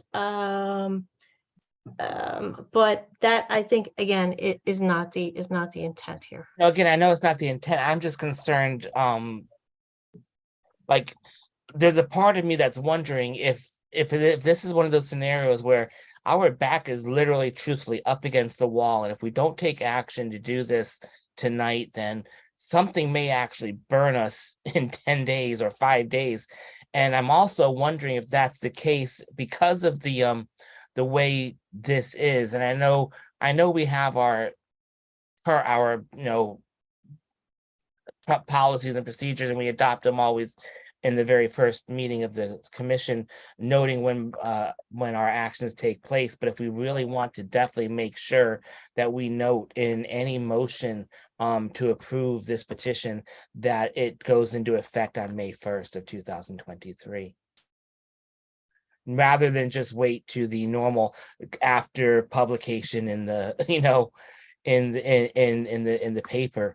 I'm wondering if we need to really specify in the motion that this goes into effect. I know it was in the amendment, but also in the motion to approve, setting the effective date as of May 1st. Yeah. That would be fine. That's a good idea. Yeah. Mr. Chairman, I also wanted to go back and again, all these pages of new text. So to address Councilman Rotell's question and concern regarding the removal, it says in paragraph S, all equipment and construction in the public right of way shall be portable and removed when the outdoor dining area is not in use. Okay. So if you're on a public sidewalk, which you're allowed to be on, the answer would be yes, you have to. And I'm sorry, like I just forgot every detail of it. You have to take it back. If you're using your parking that was assigned or required as part of your restaurant use in your parking lot and it's your private property, the answer I would say is no, you don't have to take it in. But you got to move it off the public right of way. That's what it says. If this commission chose to roll it back from 11 to 9 or to require them to take their equipment in, which would be a modification of this, but it would be more restrictive, it probably is still possible. And I would ask Commissioner Melillo's opinion on that because he's familiar with altering or modifying a petition on the fly when it's becoming more restrictive. Ms. Calitro, I'll let you answer first. I would just, the 9 o'clock, I think the statutes provide for 9 o'clock or a later hour. So it's 9 o'clock or sometime later. Okay. So pulling it back might be restrictive, but it's still, in terms of that provision, it's still what the Public Act says. Okay. The other, I would say, one likely could argue that might be more restrictive. And if that's, and so that would, that should be noticed or whatever, we should rewrite it. Yeah. We come back and amend it. I mean, we can go back in next week and figure out what the language is and submit an amendment to you. All right. I would rather, again, get something in place by May 1st so that and I guess it would be my opinion, Robin, as well, that Sean would have to process these some kind of permit under the new Public Act. after May 1st. What we wouldn't have is all these other conditions that are protective of Danbury and Danbury's resident. Those would not be in place. Okay, Through the chair, I agree with you, and I think that that's what I was trying to elucidate as well when I was speaking before. So I would agree with what you've just said. Mr. Thank you. Haddad, if I may, since you were asking Sure. my opinion. yeah, absolutely. I would first remind you that it's not restrictive, it's substantive change.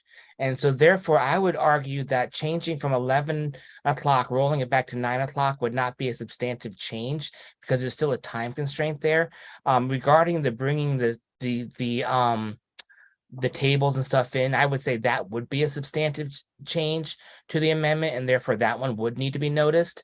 However, I would also further argue, though, that state law overrides our laws. And so therefore, because the state law requires that has to be done, they need to do that anyway.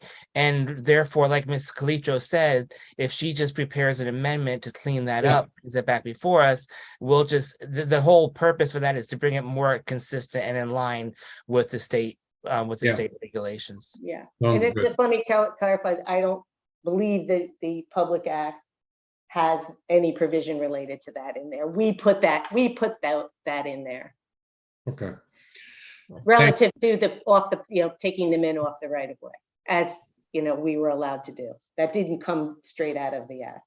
Okay, I'm sorry. So when you were reading that about bringing them in, you were reading That's that out of ours. you weren't reading that out of the state.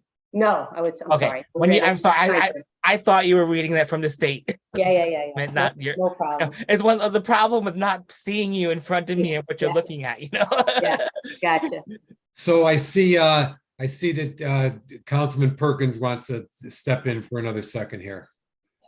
I generally don't. When somebody speaks, they're done, but this is a Main Street issue. This is near and dear to everybody living in this community. So let's get cooking on this, so go ahead, Councilman Perkins. Thank you, Mr. Chairman. I'll make it real easy.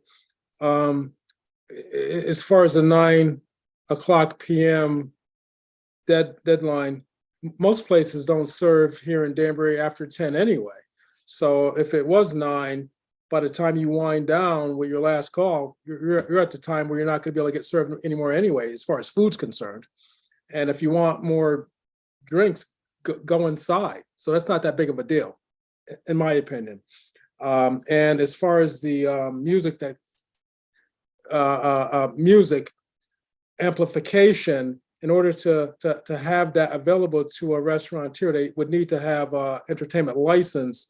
And I believe that our regulations do not allow for piping music from the inside to outside anyway. So I think that would be solved by the regulations that we have in place already. And my last question is, once we do get something that goes into place, will this language in this regulation allow for us to revisit existing outdoor spaces that have already been doing outdoor entertainment in the past? Can this regulation allow us to review that and make sure that there are ADA compliance and the like, as far as egress and things like that? So those are just my concerns, Mr. Chairman. Thank you for the opportunity to speak again. Absolutely, my pleasure. Ms. Calitro, did you want to address that?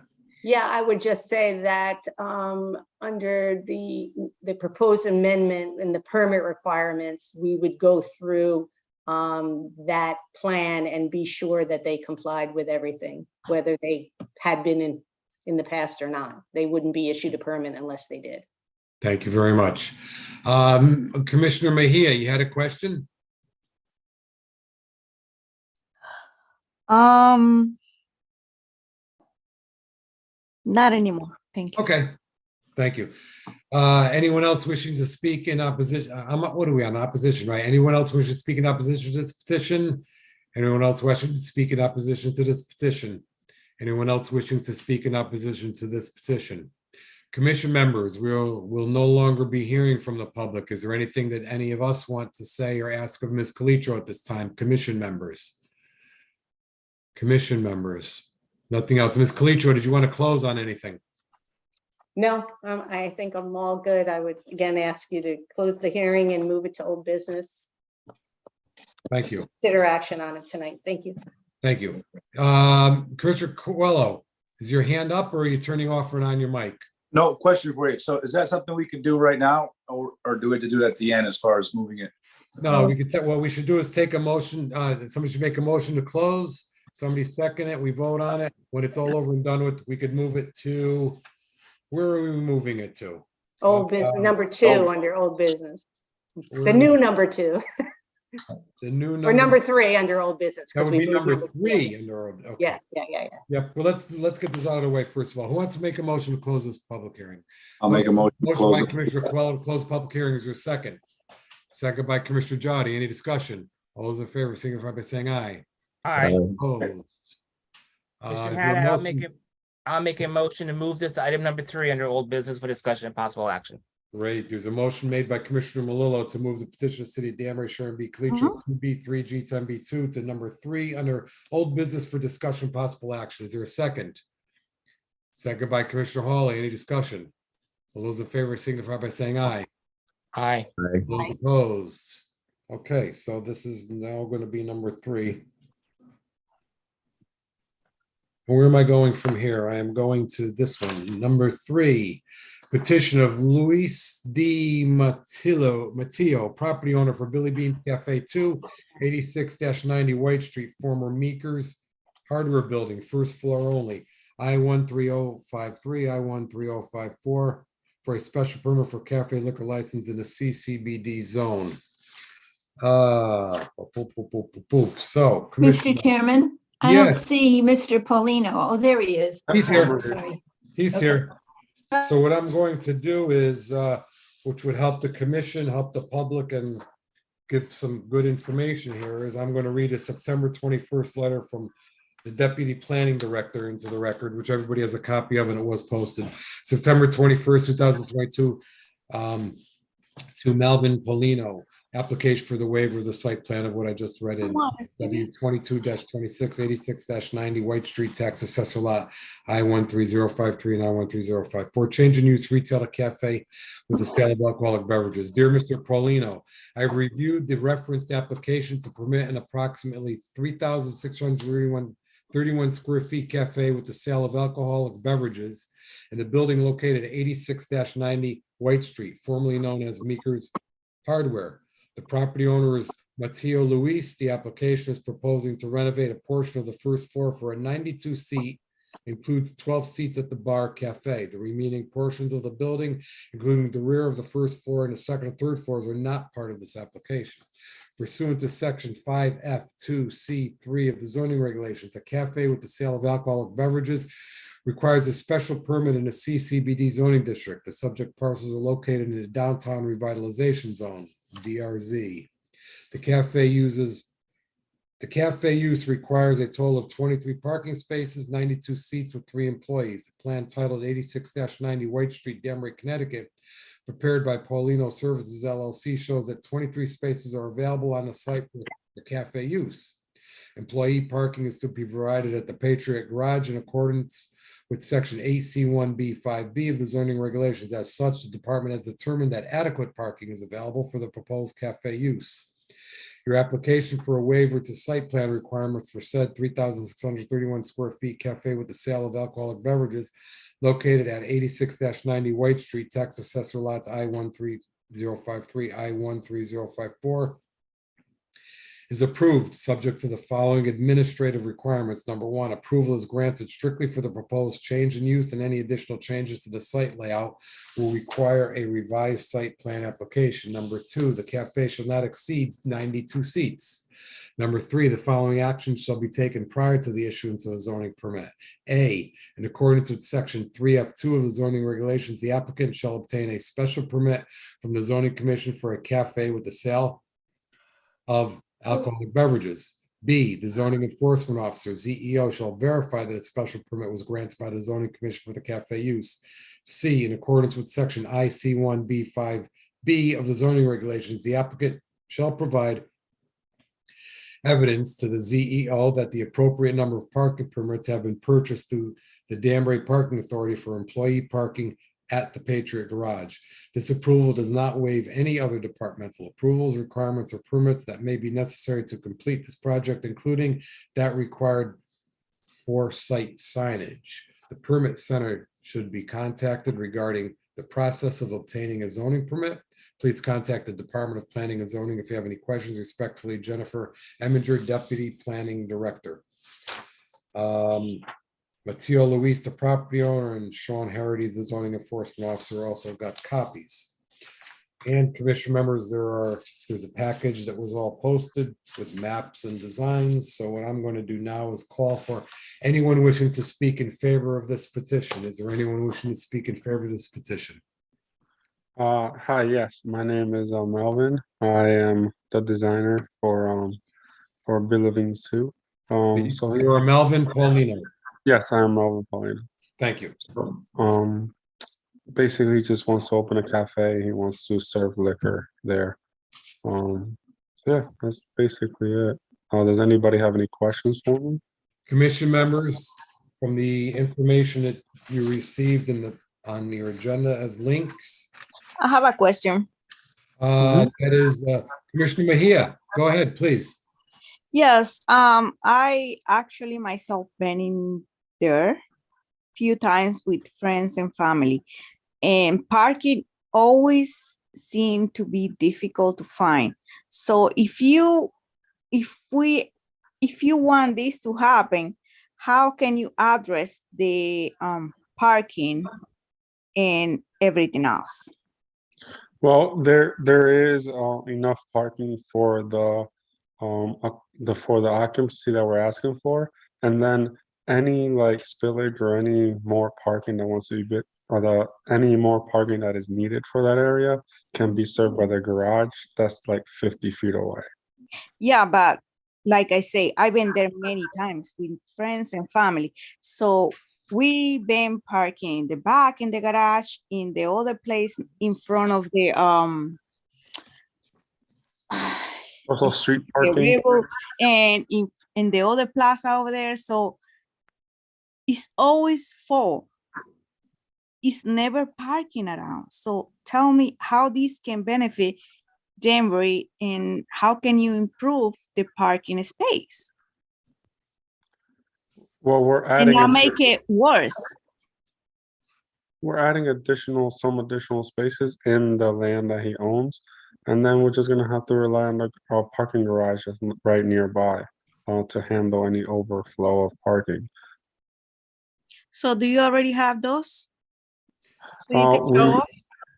We require 3 that he needs to purchase for his employees. Oh, so you need to purchase that. Well, Commissioner Mejia, that I understand where you're coming from as a commission member and as also a customer of the facility, but the parking issue was addressed already by the letter that I read into the record.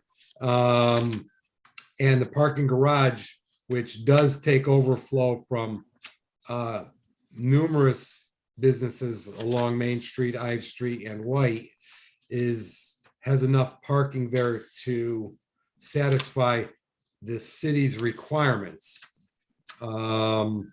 So that has been addressed already by the city. If it continues to be an issue, then I guess the owner of the facility would suffer the consequences by not seeing customers either having to walk long distances or to lose business because of it. But at this point in time, the September 21st letter addressed the parking already. Thank you. Thank you. So let me ask a question of Mr. Paulino. I didn't see, usually when these come in, we usually see menus or concepts or ideas on food. What are the plans on food? This is a cafe with the sale of alcoholic beverages, so there should be a food portion. So Am I correct in that? he is not really focused on the food portion right now. He's gonna be just doing stuff in a microwave or selling chips and stuff to accompany people with their beverages. But food right now is not really in his plan. So let me ask Ms. Calitro if I can. Well, what kind of an issue is that? Well, the cafe definition, And I'm sure Commissioner Jowdy and Commissioner Malillo from their experiences is also, no, but we'll let you go first. that's all right. It's defined as an establishment where food and beverages are served for sale at retail for consumption in a ready-to-consume state on the premises, but which does not necessarily serve hot meals or have a kitchen or dining room. Yes. So you have to serve something, but you don't No. need to have a kitchen or dining room to be a cafe. And we will serve chips and nuts and things like that and stuff that can be microwavable at the moment.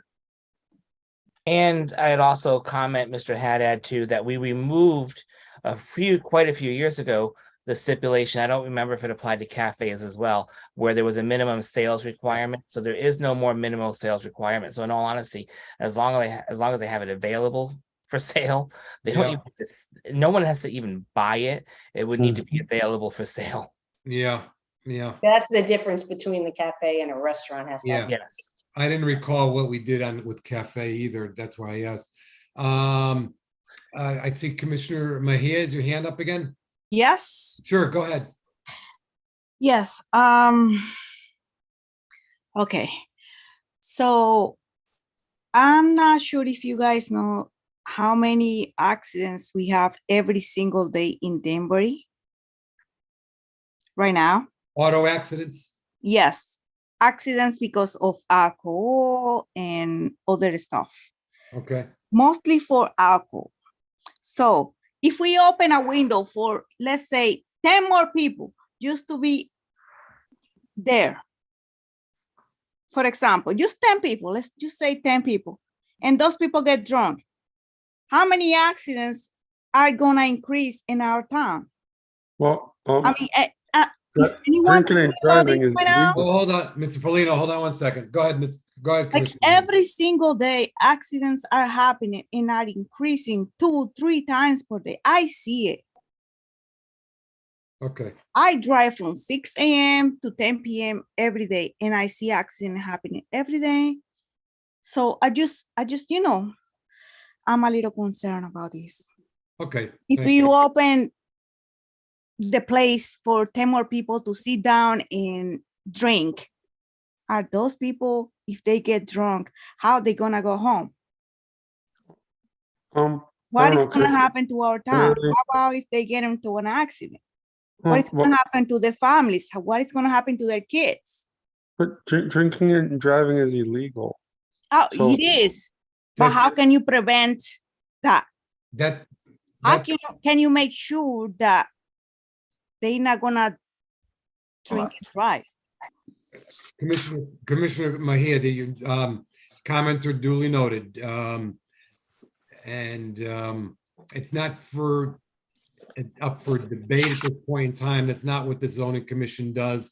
And the zoning commission clearly can say, or you can clearly say that I think there's enough establishments like this now. I think I may vote no. But as far as hypothetically saying what happens if 10 people come here and 6 of them drive drunk, I think that the facility has to protect their license by making sure things like that doesn't happen. And sometimes it happens and sometimes it doesn't, but a commission member can clearly say, I think there's enough of this when it comes to a grocery store permit for a sale of beer or anything like this. So thank you for the comments. Commissioner Malillo, you had your hand raised as well. Yes, thank you, Mr. Haddad. A couple questions for Mr. Polino. Sure. First off, Mr. Polino, are you the person who's going to be running the establishment, or is it Mr. Mateo? Mr. Mateo will be. Okay, that's what I thought. You're the agent representing him, and he's going to be the one running the establishment. Yes. Okay. Now, is he currently also running the existing Billy Bean? So will this be his second establishment? Yes. Okay. I wanted to clarify that because I wasn't sure if it was said. And I wanted to, so we are talking about somebody who would be, who's opening up, this establishment has already been running an existing establishment, which now if I remember correctly, he was actually, or you were actually before us a little while back. He recently, he purchased Billy Beans. It's not the one the original owner of Billy Beans from a few years ago, correct? No, I believe I believe that he had a partner, and then he bought out the partner. Then the partner went on to actually open La Canchita, I believe, and now he just owns Billy Beans. And then he bought the building that was next to him because he wants to expand. Yep. Okay. Now, and this is being the old Meeker's hardware store. I remember it. I remember riding my bike down there and those nickel cokes. And I'm not gonna say anything more for people, otherwise people will start calling me Attorney Marcus. But but anyways, so the nice thing about this particular building is there is a parking lot attached to it, which I'm reading has I want to say, if I have to, let me look again. I think it was 23, if I remember correctly. I think it's 23, yeah. Yeah, 23 parking spaces. You need 3 for employees. So there's 20 parking spaces on the premises available for this building. Now, is the intention to put a signage that is for Billy Beans 2 only? Are you going to allow parking for both establishments? I'm just curious as to what the thoughts are with that. So the 3 employees will be parked in the parking garage. That's something that was told we had to do to get this permit, is we have to purchase 3 parking spaces at the parking garage for the employees. As I know right now, his intention is to keep this separate from each other. So he wants to keep the establishment separate from each other. So I don't foresee him using those parking spots for his existing business. Okay, I had misread the letter, but that's the agreement you're going to be entering into with the parking garages to purchase parking for through the 3 employees. Yes. And the 23 spaces will be for this facility only, which is unlike the existing Billy Beans location where there really is no available parking. So you're really truthfully you park at will. And hope you either pay for the parking garage or hope you don't get a ticket or towed. Or go next door to that big where that Papa John's Pizza is that again, but that's still hope you don't get ticket or towed. Exactly. Yeah. Okay. And then I don't remember if it was said, what are your hours of operation, or what are the hours of operation going to be? I don't know the exact hours yet. I can get that. I can ask the owner that, but I'm assuming it's going to be like from 12 to 12 a.m. Okay. Ms. Calitro, is there we normally get the hours of operation, is that a requirement or is it just something we normally ask just because, do you happen to know? Yeah, I'm gonna look up 3F2 right here. Just give me a second. Well, it would be nice to know. Yeah. Well, no, and I'm the only reason I just want clarification since we have an approximate, we think, so I'm just curious. So while we're looking that up, let me ask you, so is the Billy Beans 1 and Billy Beans 2 is gonna have a common wall? Does Billy Beans adjoin Meeker's? No, they're not gonna have a common wall. They're actually separated. No, that's what I'm saying. They're separated, but is the wall between the 2 buildings touching each other? Is there a space between Billy Beans 1 and the Billy Beans 2? Is there another storefront there, or are they? No. Okay, so Billy Beans 1 and Billy Beans 2 touch each other. Yes, but they're in different buildings. Yeah, different building. But there's a common wall. It's on one side of a wall, and then this is on the other side of the wall, but there's one wall separating the 2. So, Mr. Polino. Yes. So there's one wall between them. There's a common wall between them. So now your client bought the Meekers building, right? Yes. Does he own the building that he's in? No. Okay, so that's owned by somebody else. Yes. So he he's gonna rents. be renting his Billy Beans 1 and he's gonna be owning Billy Beans 2. Yes.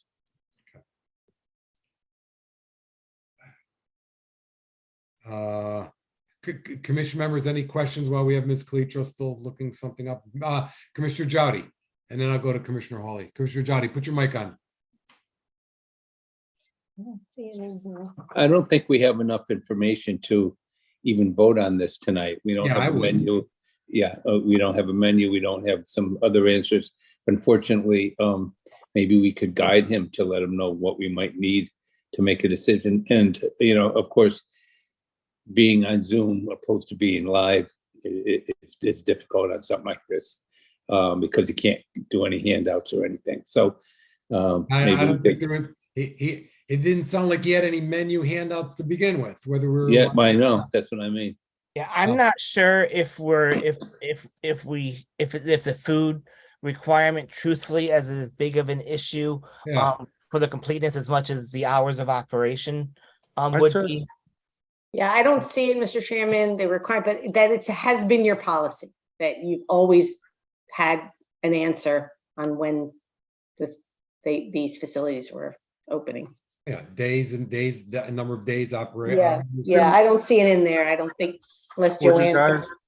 Would you guys allow me to call the owner and get his days that he's planning on being open? Anything you feel that would be a help to yourself would be a help. Okay. If you can just give me a minute. Commissioner Hawley, did you have a question? Yeah, I was just curious about how the renovations work. I know this is it's a building on the National Historic Registry, so I was curious about what that process is like.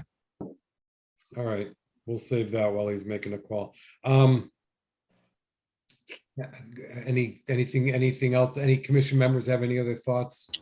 Chairman Haddad, I have a question. Commissioner Rea. So I may have missed it, but was there any type of like music component to this approval? Is there an on-site band or DJ or I know we've had petitioners in the past. Hello?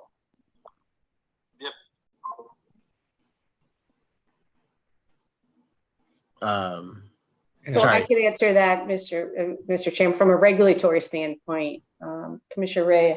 So cafes can include entertainment activities, but you have to get an entertainment license to be able to do that. Okay, because I think last fall there was one on Ive Street that we approved, but there was something about it wasn't going to have music, and that would have had to like come back or get some type of other approval.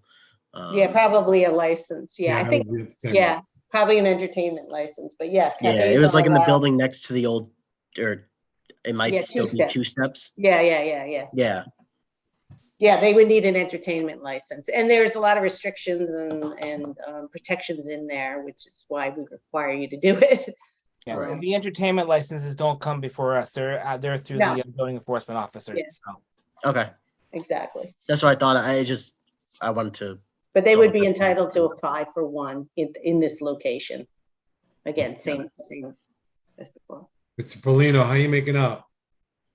I was able to speak with him. So he says he's basically going to have the same hours as Be Living 1. So from 10 to 10 on Monday through Friday, 10 a.m. to 10 p.m. And then on Saturday and Sunday from 10 to 2. Same hours that he has right now. 10 to 2 in the morning. Yes. Okay. On Saturday and Sunday, 10 to 2 in the morning. Yes. Mr. Haddad, may I continue with a question since that was? Yes. Okay. Yeah, absolutely. Go ahead. Okay, so I was just wondering, we were kind of talking a little bit about food. Now Billy Beans 1 has more of an extensive menu than Billy Beans 2 is going to have, correct? It's a restaurant. Yes. Yes.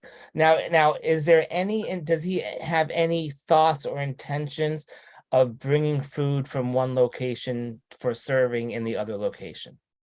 He might be catering, yes, from one location to the other. catering or, because to see when, for me, catering means we're gonna have a function, we can have the food come from next door, brought in and served, and versus have, oh, if you want, if you want a burger, I'll get a burger from you next door and have, so, No, catering. So if there's a party there and they want food, they have to cater it. As he caters for other events. okay, so it really so the intention truly is to be a cafe with limited snack type of a food item and not even an option to bring. If you want restaurant food, you gotta go next door. Basically, yes. For now, yeah. Okay, thank you, Mr. Chairman. I think that's all I have. Thank you. Anything else, commission members, at this time of Mr. Paulino?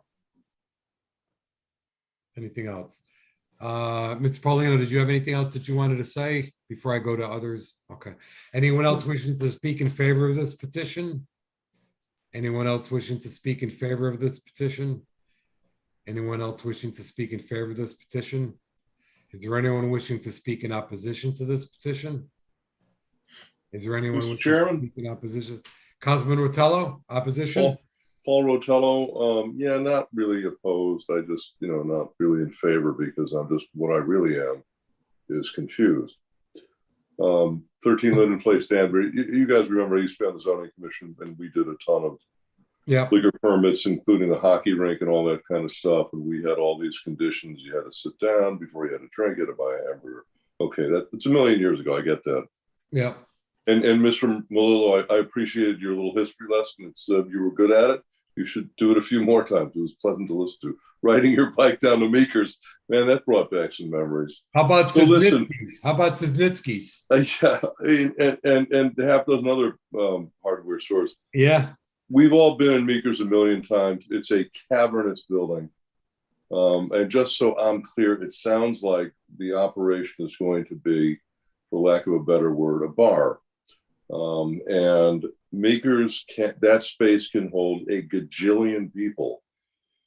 So I do not recall how this is structured now with the zoning commission. Can they only allow as many people as they have chairs for? Or is this going to essentially be on a really popular night? Maybe it's game night, there's a World Cup or something like that. Could 150 people, let's just put aside what the fire marshal is going to determine the occupancy of in a building that's essentially 250 years old or whatever it is. But can they pack the place with drinkers who are essentially drinking standing up? So that's the question. I'm not particularly worried about parking. I can't recall the last time I was at Meeker's and got a slot in their parking lot. It always seemed to be filled up with one thing or another. Hal would have cement mixers out there and bales of hay and all kinds of stuff like that. So I'm guessing there will be a pretty brisk walk-in trade, and there might even be people after they've had dinner at Billy Beans 1 going next door to have a drink at Billy Beans 2. So I can see that the parking is not maybe a preeminence, but I am a little concerned about packing the place with stand-up drinkers. So I want to know how that works with the zoning commission. Do you have a limit on that? They can only drink, if there's a chair, one chair per person, or how does that work? So that's essentially the query that I have, not to the petitioner, but to you guys, Mr. Chairman, and to Sharon. Thank you. Let me give that to Sharon, but I also want to mention one thing. Ms. Calitro, I see in the letter that this is, they're looking to renovate the portion of the first floor for 92 seat, 12 seats at the Bar Cafe. But the remaining portions of the building, including the rear of the first floor and the second and third floors, are not part of this application. When I look at the document in the package, it shows two sections of, the remaining portions of the building, including the rear, but there are two rears that are shown here. One looks like it's a 50 by 56, then there's a 48, and then there's a little funny looking one in the back. Is it the rear, or is it anything other than the front? Do you follow what I'm saying on that map?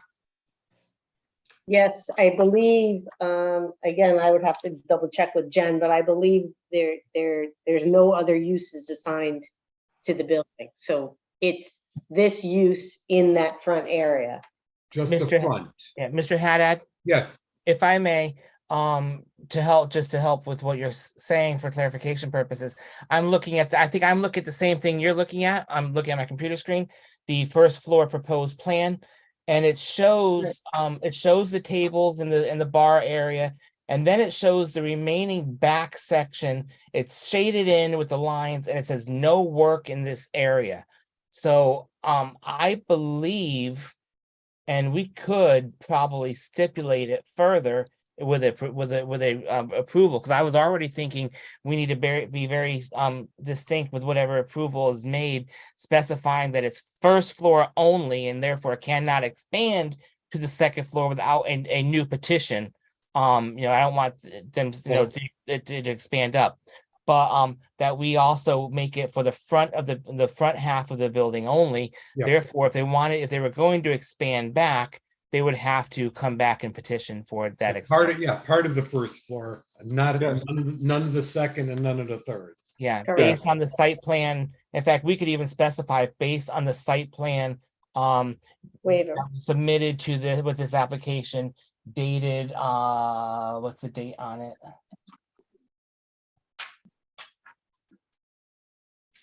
'22, 1/14/22. Yeah, I can't see. Oh, no, that's the parking. I'm sorry. Hold on. 1/14/2022. And the back and that back area that's not part of this is just so accessible from the front. I mean, it's just a door. Right? Yes. Yeah.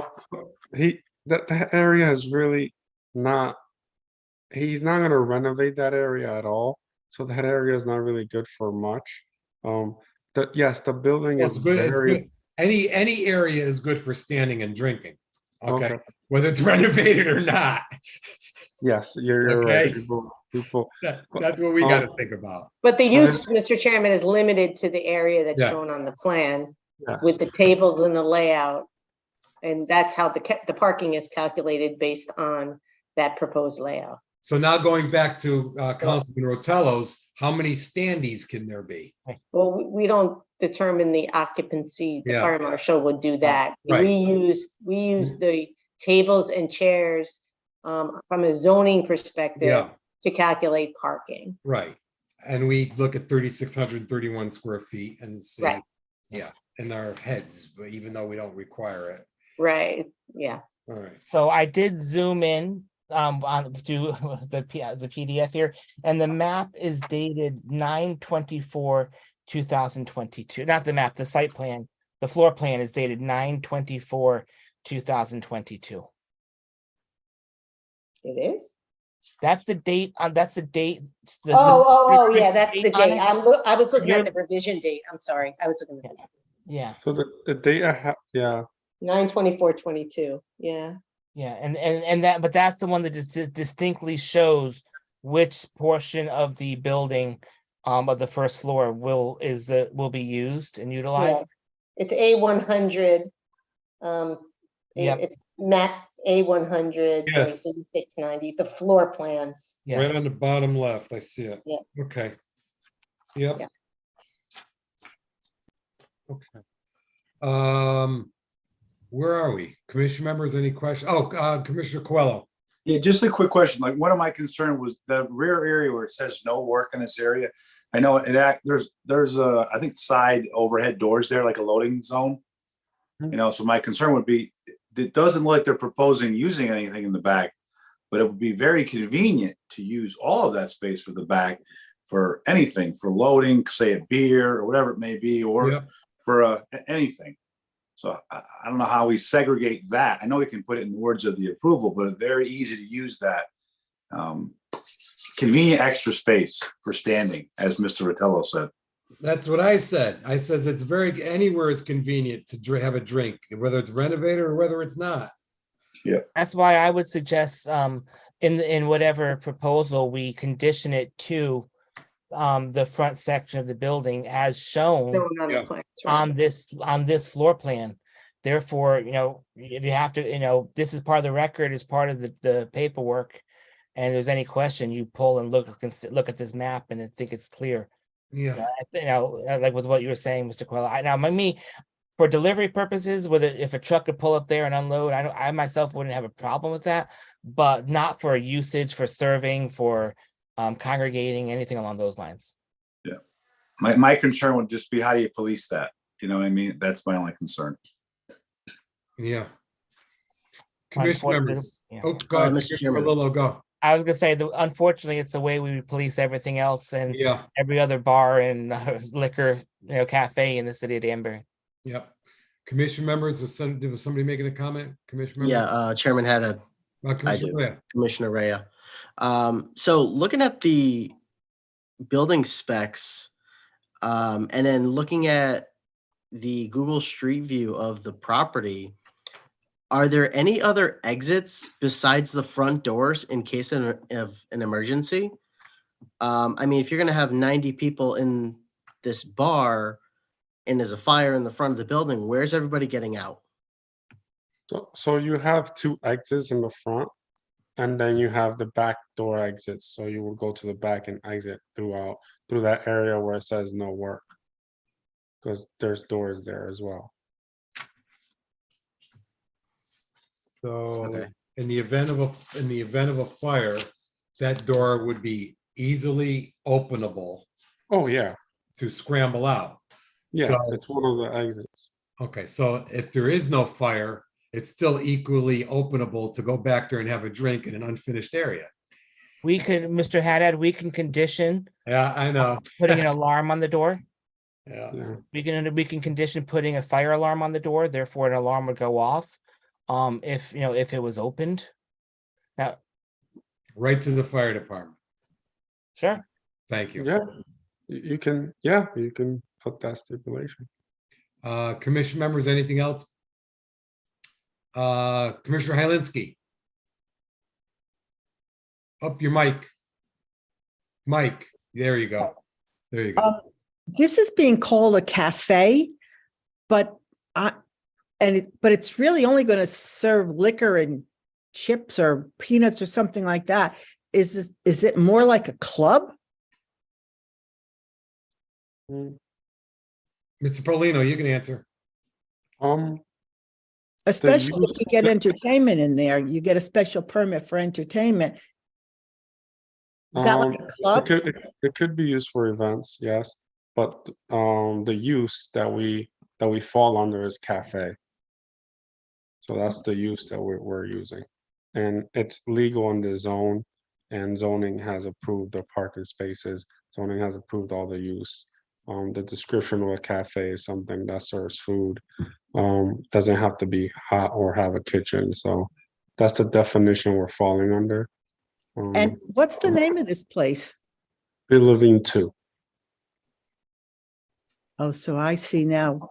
You have dinner in one and then you can go over and have a drink in the other one. Yes. And is Billy Beans one on the weekend? Is that open until 2 a.m.? Yes. As most restaurants that serve liquor are in Denver. Thank you. Thank you. Commission members, Mr. Jowdy, Commissioner Jowdy. Nope, you're still off.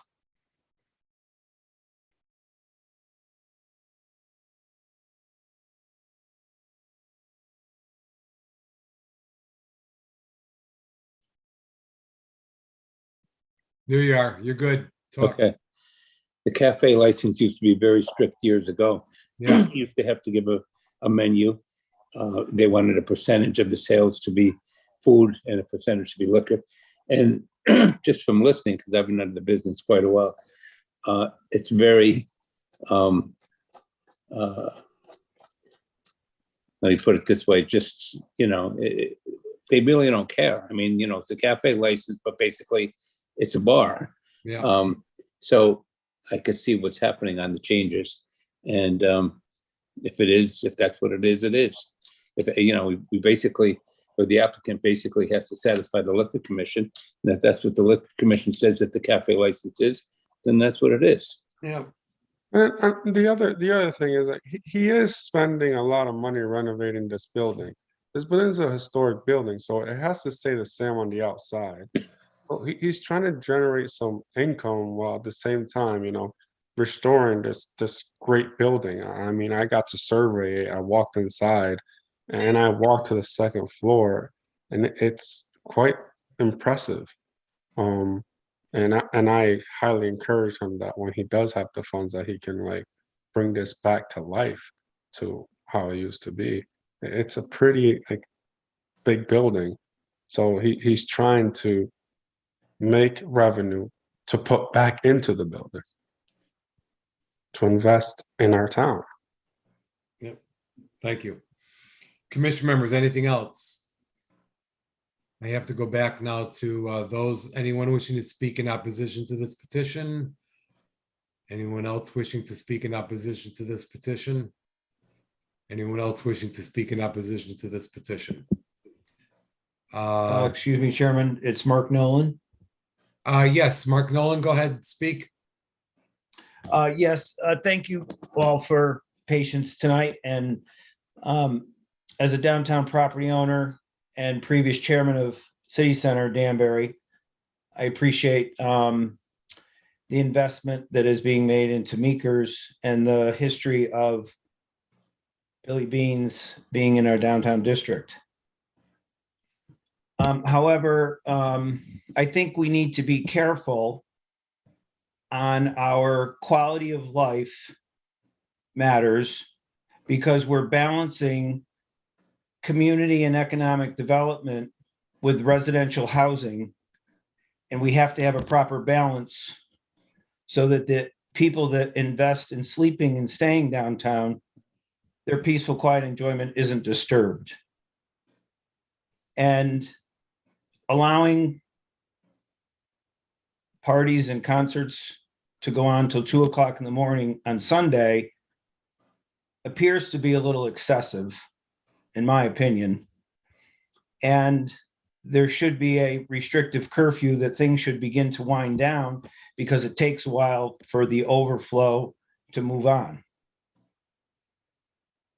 So I would be cautious on this approval and the hours of operation, and that it be limited and balanced with the residential people who have to sleep and go to sleep and get up and go to work the next day, that live on Ive Street, Crosby Street, Main Street, Maple Avenue, Bomforth Avenue, and right around the whole central business district.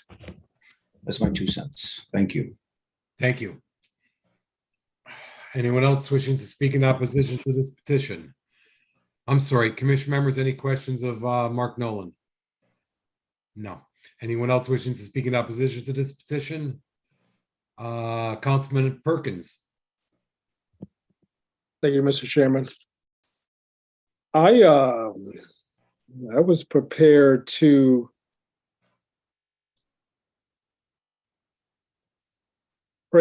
praise the venture of revitalizing the Meekers location, but as soon as I heard the petitioners say, we just want to sell liquor, any questions, that kind of threw me off a little bit.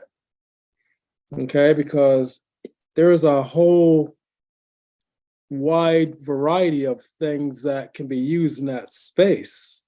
I mean, just recently, my daughter's son-in-law, the likes, went to an establishment, good food, good music, okay, nice, safe environment. People came from miles around. This doesn't sound anything like that. This sounds like some of the types of establishments that the city had to basically shut down, because we are all familiar with the fact that, you know, and sometimes in order to regulate, and you guys have heard me say this before, the pendulum tends to swing too far. And if we have an establishment coming here that primarily focus is just to sell liquor, we may find ourselves in that same posture. I just want the petitioner to understand that. I mean, you know, they show up here without the hours of operation. They show up without at least a tentative menu for this type of establishment. And they want our consideration to go forward with this venture. They'll probably get it, but like some of the things that have been discussed here earlier, I think Commissioner Melillo mentioned that earlier, and some of the others did at some point after, is to severely restrict any type of rollout with the use of this building, this structure. Because from the sounds of things, I wouldn't be so comfortable with having a green light on any kind of future development or build out of this particular space. So I would like to see a whole lot more restrictions on anything going forward with the development of this property. There's a whole wide variety of things that could be used, and I know that there are limited resources, and money is scarce and stuff. But you know what? You got to start thinking about attracting a more affluent audience. You got to start doing some of the things that those folks are doing out in Bethel with those restaurants that are a little on the upscale side, where people who have money will tend to go to. Variety of different types of music venues that people will tend to go to. So just to come in with the concept of, we want to just sell liquor, I don't know if that fits into the concept of what we want our downtown to look like. We've been through that already. Okay, and it didn't work. All right, and it's taken this long to get to a place where we're trying to rebuild it. And I'm not really sure if this whole thing fits right in right now.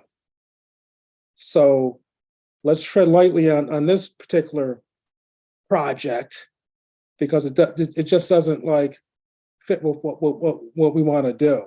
I mean, it could be doing different types of events in that space. And I can go through a whole multitude of things that could be qualifying for different events, but that could be part of the venue. I mentioned music venues already. So, the level of I'm just going to go ahead and say it, the level of unpreparedness for this presentation was astounding. I didn't expect it. I expected a whole other dialogue, a whole other thing that would entice people to gravitate toward this type of concept, of this type of venture. I didn't hear any of that. So that's my 2 cents, Mr. Chairman. But like I said, you brought up some good points already. Let's limit the build out of this particular proprietor, because I'm not sure if they have the capacity to see the vision that we have for the downtown Danbury district. All right, thank you, Mr. Chairman. Thank you, Councilman Perkins. Commission members, any questions of Councilman Perkins at this time? Anyone else wishing to speak in opposition to this petition? Anyone else wishing to speak in opposition to this petition? Anyone else wishing to speak in opposition to this petition? I will have Mr. Polino, did you want to address anything in closing? Well, I'm sorry that I made it seem like we just wanted to sell liquor. And I understand your point of view that you want some more restaurants like in the area of Bethel to appear in Danbury. But Danbury has a very different dynamic, and the owner of Bill Levine is entrenched in that community. So he is trying to serve the community that he sees here in Danbury. And we are not just trying to sell liquor. We're trying to have a place where people can go and relax after a long day's work. When you go, if you ever been into Bill Levine's at 12 o'clock and at 12 o'clock during lunchtime, you will see a lot of people there eating and just relaxing and having lunch and then going back to work. So this is the community that he serves. And this is what he's trying to do here as well. Thank you.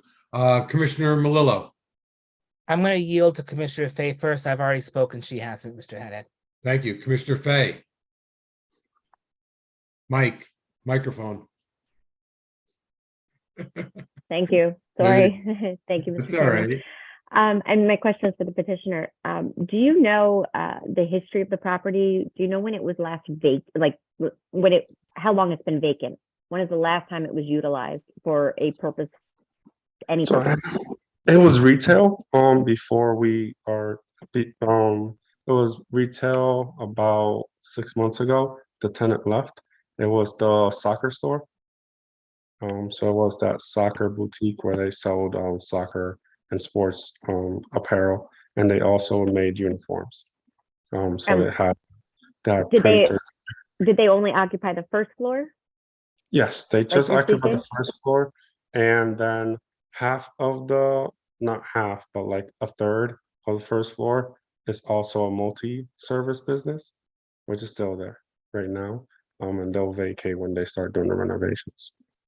So if you were, or your client is to start doing renovations, would they also, I mean, I know I drive by it every day, would they also fix the windows? I mean, it looks like an abandoned building from the back, and it looks like there's things living in there and stuff like that. Is that something that, yeah, I mean, obviously they would have to, especially if you're serving food, even if it's only chips. I mean, nobody's going to want, I don't think, to come to a bar or a club or a cafe, whatever we want to call it, where there's raccoons hanging out. So is that something that is on the list? And is it all going to be renovated before you get up and running? I mean, I wasn't aware the soccer store was actually running a business when it looked like an abandoned building from the second and third floors. So the owner's plan is to renovate the building and make it like it was before. It is in a historic district, so everything has to remain the same on the outside as it is, but he does want to paint everything. He already started with the front doors. He replaced the front doors already, repainted it, did it from scratch, exactly how it was there before. So he wants to, put his money into this building and make it look wonderful and not like an abandoned building. Yes.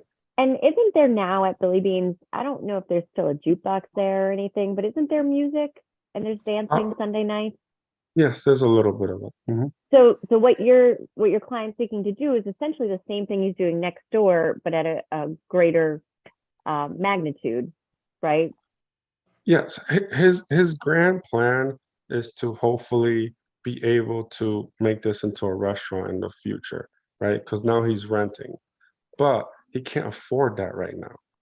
It's a lot of money. So again, his plan is to start off small, make some revenue, and then put that revenue right back into the building. Right? How long has he been operating Billy Bean's One? So he bought it about 3 years ago. Okay. Mm-hmm. Okay. So he's working towards it. So that's his idea is to renovate the whole building, make it all legal, all legit, go all through the proper permits and do all that. But he's trying to take it little by little, not all at once. Has he been cited for any violations of any sort? Where? At Billy Bean's One. I am not aware of them. No. Okay. Thank you. Thank you. Commissioner Melillo. Yeah, okay, thank you, Mr. Haddad. Yeah, so I have this, I agree, feeling similar to what Mr. Perkins was talking about. I'll be honest with you, I looked at the petition, I saw Billy Beans too, and the name recognition of Billy Beans was actually carrying some weight. For me going into this public hearing, I had some expectation, which kind of caught, so some things kind of caught me off guard. I I I don't right now. I'm feeling a little bit uneasy, but not uncomfortable, but a little uneasy, I think is the best way of saying it. And I think part of it is because I'm getting the feeling that there is somewhat of a business plan in place, somewhat of a business model in place. Kind of hinted at doing some catering, some events, with maybe some catering, bringing the food from next door for, I don't know if it's going to be parties, birthday parties, or what it's going to be, what that aspect is. But I'm feeling like we just need a fresh start, with a little bit more of an explanation as to what the picture is going to be moving forward. And I'm wondering if it wouldn't behoove us to try to get that and continue the public hearing. So a little while ago, I was thinking, okay, we kind of got the hours. It's gonna be the same hours as Billy Beans next door. The food component of it, like Commissioner Jowdy said, at one point it was much more integral, but now the regs are what the regs are. It's what we made them a few years ago at the request of City Center. Remember, City Center felt as though the regs were very restrictive, and they blamed that as keeping some of the economic growth out. So they petitioned us to modify them back. We did that. So we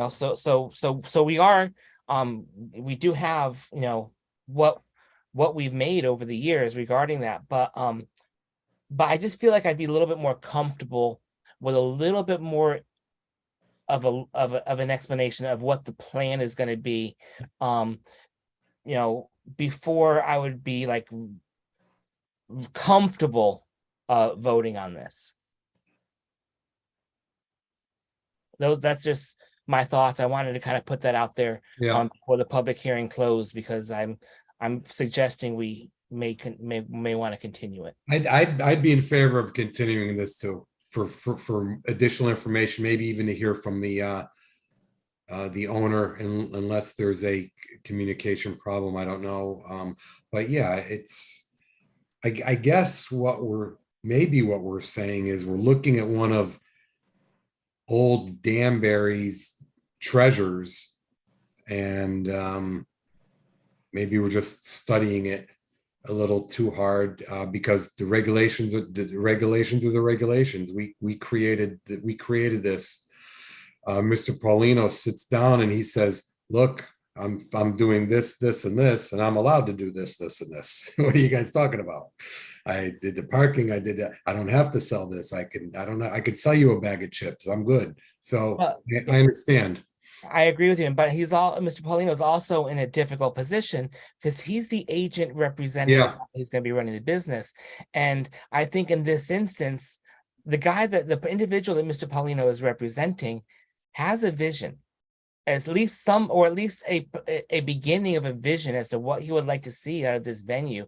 And I feel as though if he could come and share some of that vision to us, then we would potentially have more insight and I think feel more comfortable moving forward. I don't disagree with that at all, not one bit. So maybe we're looking to, unless Ms. Calitro, I don't know if you have any comments. No, okay. Good, Mr. Chairman. Mr. Paulino, you understand where I'm going? The Oh, direction. you want a roadmap. You want a roadmap. You want to see what his vision is for this 10 years down the line. Yeah, it's almost like you said, he wants to earn some revenue. He wants to put it into the building, and he wants to do this, and this. But like, how long is that going to take? Well, we know we can't look into a crystal ball, but what is his concept?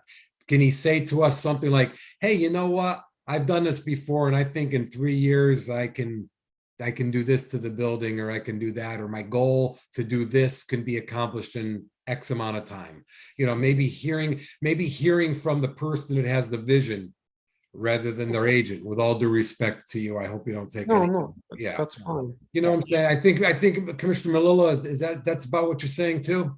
Yeah, because I mean, because he mentioned that, that he's, that the owner is vested in the community and kind of knows what some of the needs and some of the wants of the community. And I think if he could share that, what his knowledge, what he's grasping from that with us, right now I feel like we're just kind of pulling at strings and throwing rocks into the pond and seeing the ripples go. Well, let's see if we get a motion to continue the public hearing then. I guess if there's nothing else to be said, let me ask the commission, what's their pleasure? Commissioner, anybody have a If there's comment? no one else who has anything, I'll make a motion to continue, but I'll yield if anyone else has any. Yeah, I think, Mr. Jolly, were you gonna make a motion, or did you have a question? Yeah, but go ahead, Rob, if you want to do it, and I'll second it. Okay, I'll make a motion to continue the public hearing. And as Commissioner Malilla makes a motion, continue the public hearing, seconded by Commissioner Jolly. Any discussion? And I think maybe under discussion, we want to guide Mr. Paulino into saying, I think the reason we're doing this is because we'd like to hear from the person with the vision, and we'd like a little bit more details. And the next meeting is scheduled for, the next meeting is scheduled for May 9th. Yeah, Chairman Haddad, I Commissioner definitely Ray. would like to. Yeah. So I definitely would like to kind of nail down some of the fine points, like the hours of operation. Yeah, that's kind of a big one for me. I definitely understand, Councilman Perkins' point of view, and also Mr. Nolan's point of view. 2 a.m. on a Sunday night, as we're trying to get more housing in the downtown area.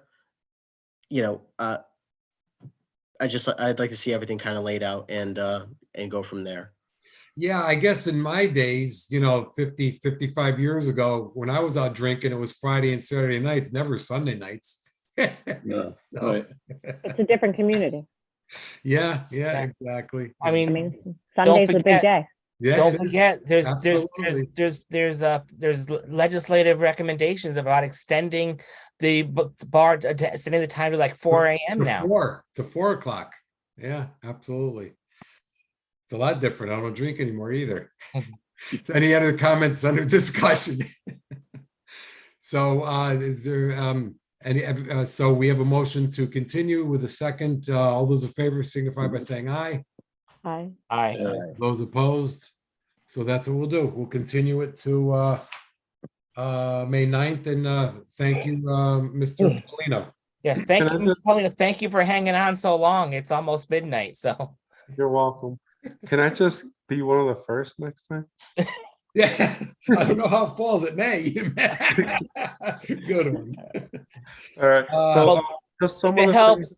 If it helps, I don't think we're going into executive session next time, so we'll actually start. That took a long 7:30. time. I want to know, so just a question for all of you is, so you want to know hours of operations, you want to see the grand vision, which will include like the process that he's thinking about doing in 10 years or so. And you want to see, do you want to see a menu? It's just chips and like stuff that can go in the microwave. If he's gonna have a menu or even assorted, like I'm gonna sell these 5 things, then yes. But if it's literally just, I'm gonna have the bag of chips sitting on the bar, then that's what he's gonna tell us. So but again, it's what is his plan. Okay, and I will have to interpret for him. Okay, we can do that. It's not a problem. Thank you. Mr. Jowdy has a question. I'm sorry, Commissioner Jowdy. Mr. Polino, what I would like to, I'd like you to tell us what the Liquor Commission says your menu should be, and then you tell me what you're going to have, because there is some kind of stipulation. They're requesting something. If they request just what you said, that's fine, but find out from them what they're requesting and then tell us what you're going to have. So we would look for you, Mr. Polino, to give us an updated requirement of the Liquor Commission as it relates to food, And then just tell us if you're conforming with it or going beyond it or what have you. I guess that's what you're saying, Commissioner Jowdy? Yes, and could I ask you also, Mr. Polino, what is the, where are you on the Liquor Commission? What is your status on that? You have the application in? Yes, he is applying for that, so I'm not really privy to what stage he's at right now. Okay. Yeah, Just a maybe- better understanding of what the commission wants, it would be helpful. Okay. Yeah, good. Let us know where the status is on that, where he is in the process. Thank you. Where are we now? We're under, oh, wait a second. We continued this.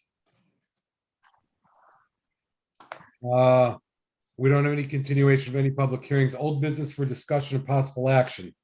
So we had 1, 2, and now we have 1 and 3. So the first one is a petition of 3775 LLC as applicant 1, 3, and unnumbered lot Pembroke Road G08029 owned by Robert Morrissey, G08030 and G08098 owned by 3775 LLC for change of zone from RA 40 to RA 20. And I believe we're out of time on that. Is that correct?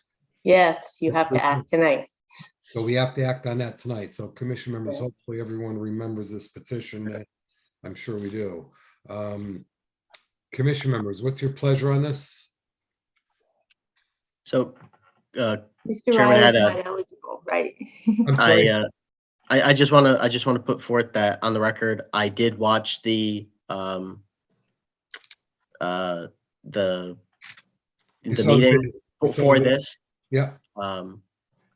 So I just want to Okay. confirm that I am eligible. Okay, so Ms. Reed, we have everybody, all 9 here are eligible?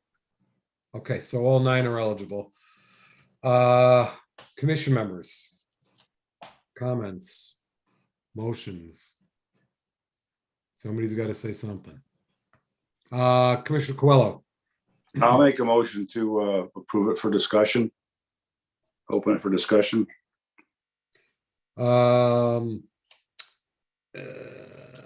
So Commission Member Coelho wants to make a motion to approve for discussion purposes. And is that with reasons? pending, Yes. Or do you want to make any reasons now? It's, and I apologize, I don't have it in front of me, but I remember reading Mrs. Calitro's recommendation. It's in line with the 10-year plan for affordable housing, et cetera. Not affordable housing, but the housing, I shouldn't say affordable housing that is affordable for buyers in the area. It kind of fits in with I think the 10-year master plan, et cetera, that she had proposed. Thank you. I'm a little tired, sorry. That's all right. I know. We all are. Is there a second? I'll second it. Second by Commissioner Rea. So let's have some discussion. Any discussion? Who wants to go? Excuse me.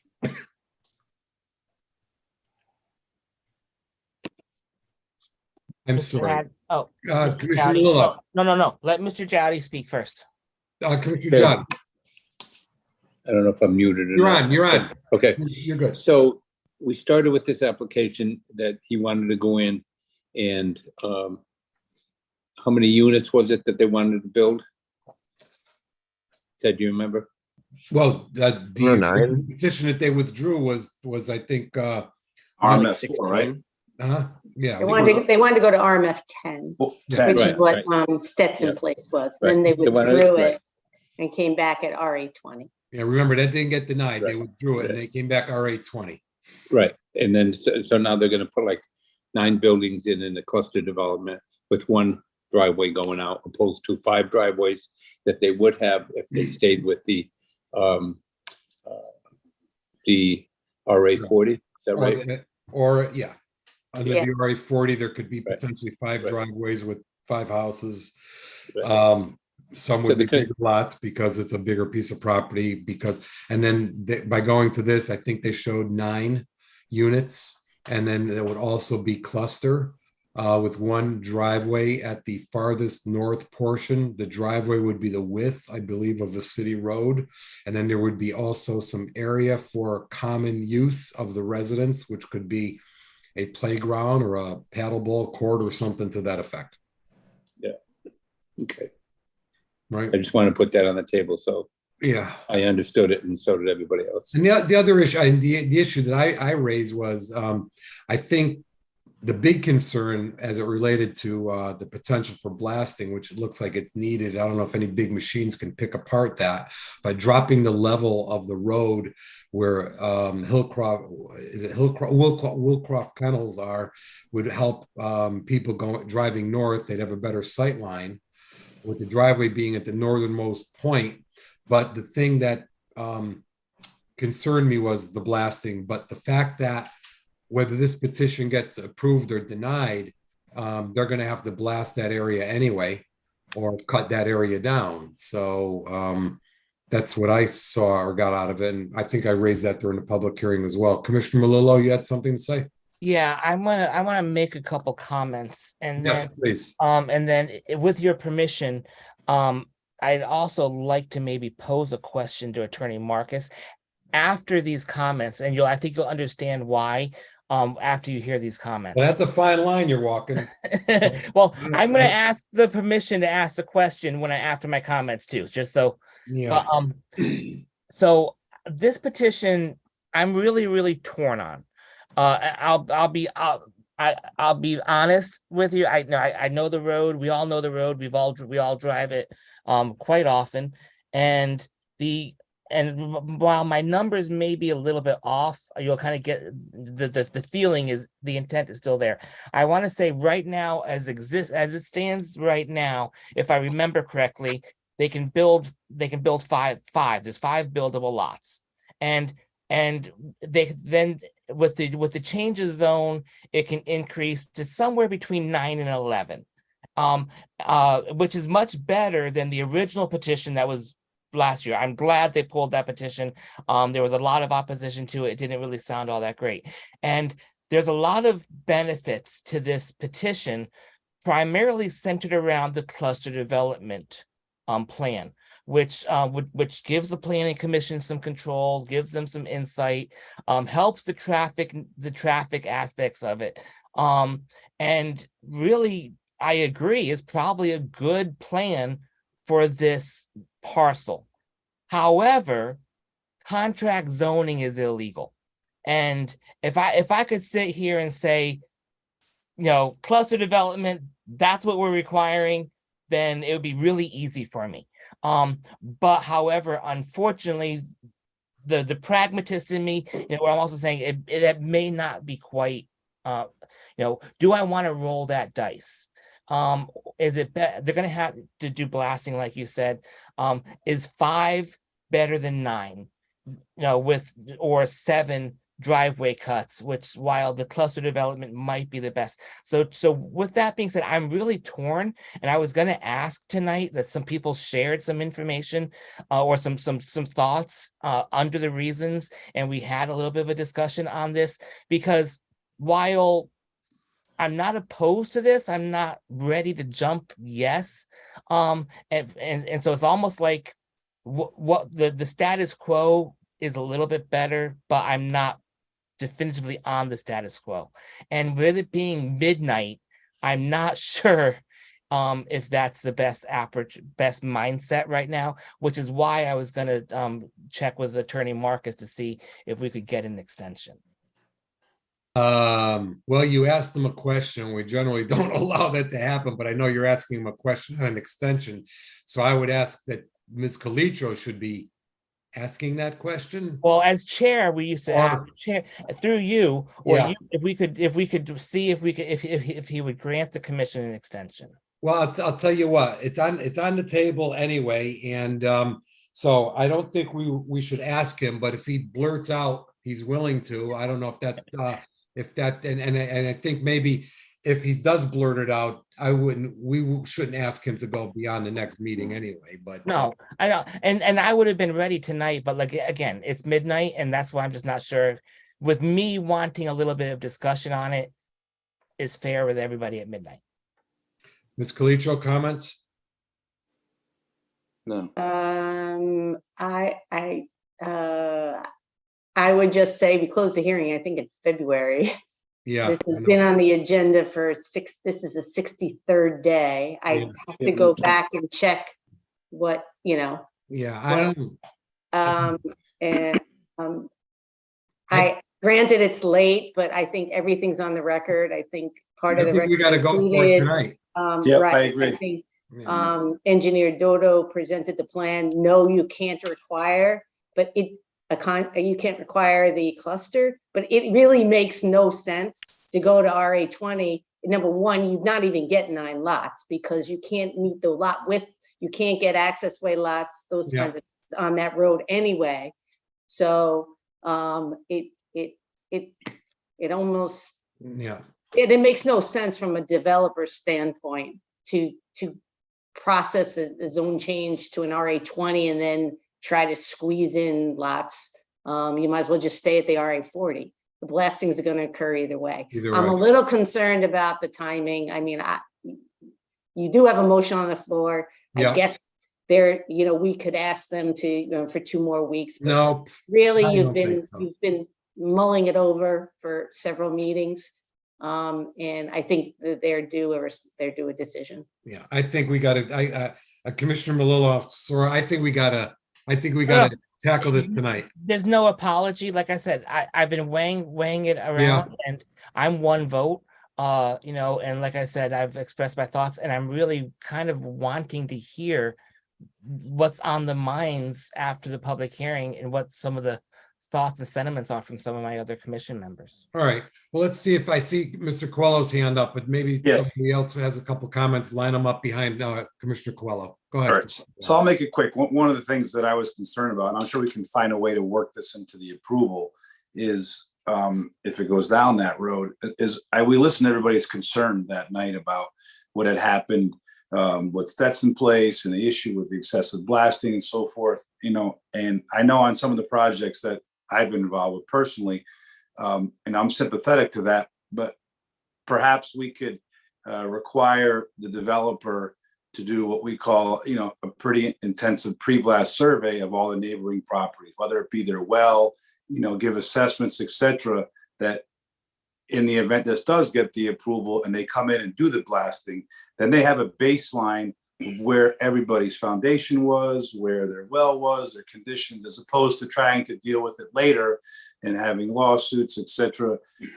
Because at the end of the day, whether this gets approved or not, they still have the right to build houses there, which they're still going to blast, etc. So to me, it's maybe a way of getting to a happy medium of, taking care of some of the adjacent properties owners' concerns, and rightfully so.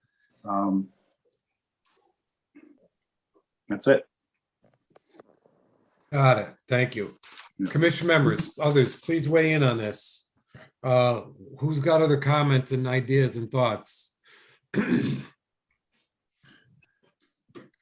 So nobody's got any comments, so we, excuse me, we do have a motion on the floor. Let me see if who seconded that, by the way? I think Joe. Raya, okay. Second.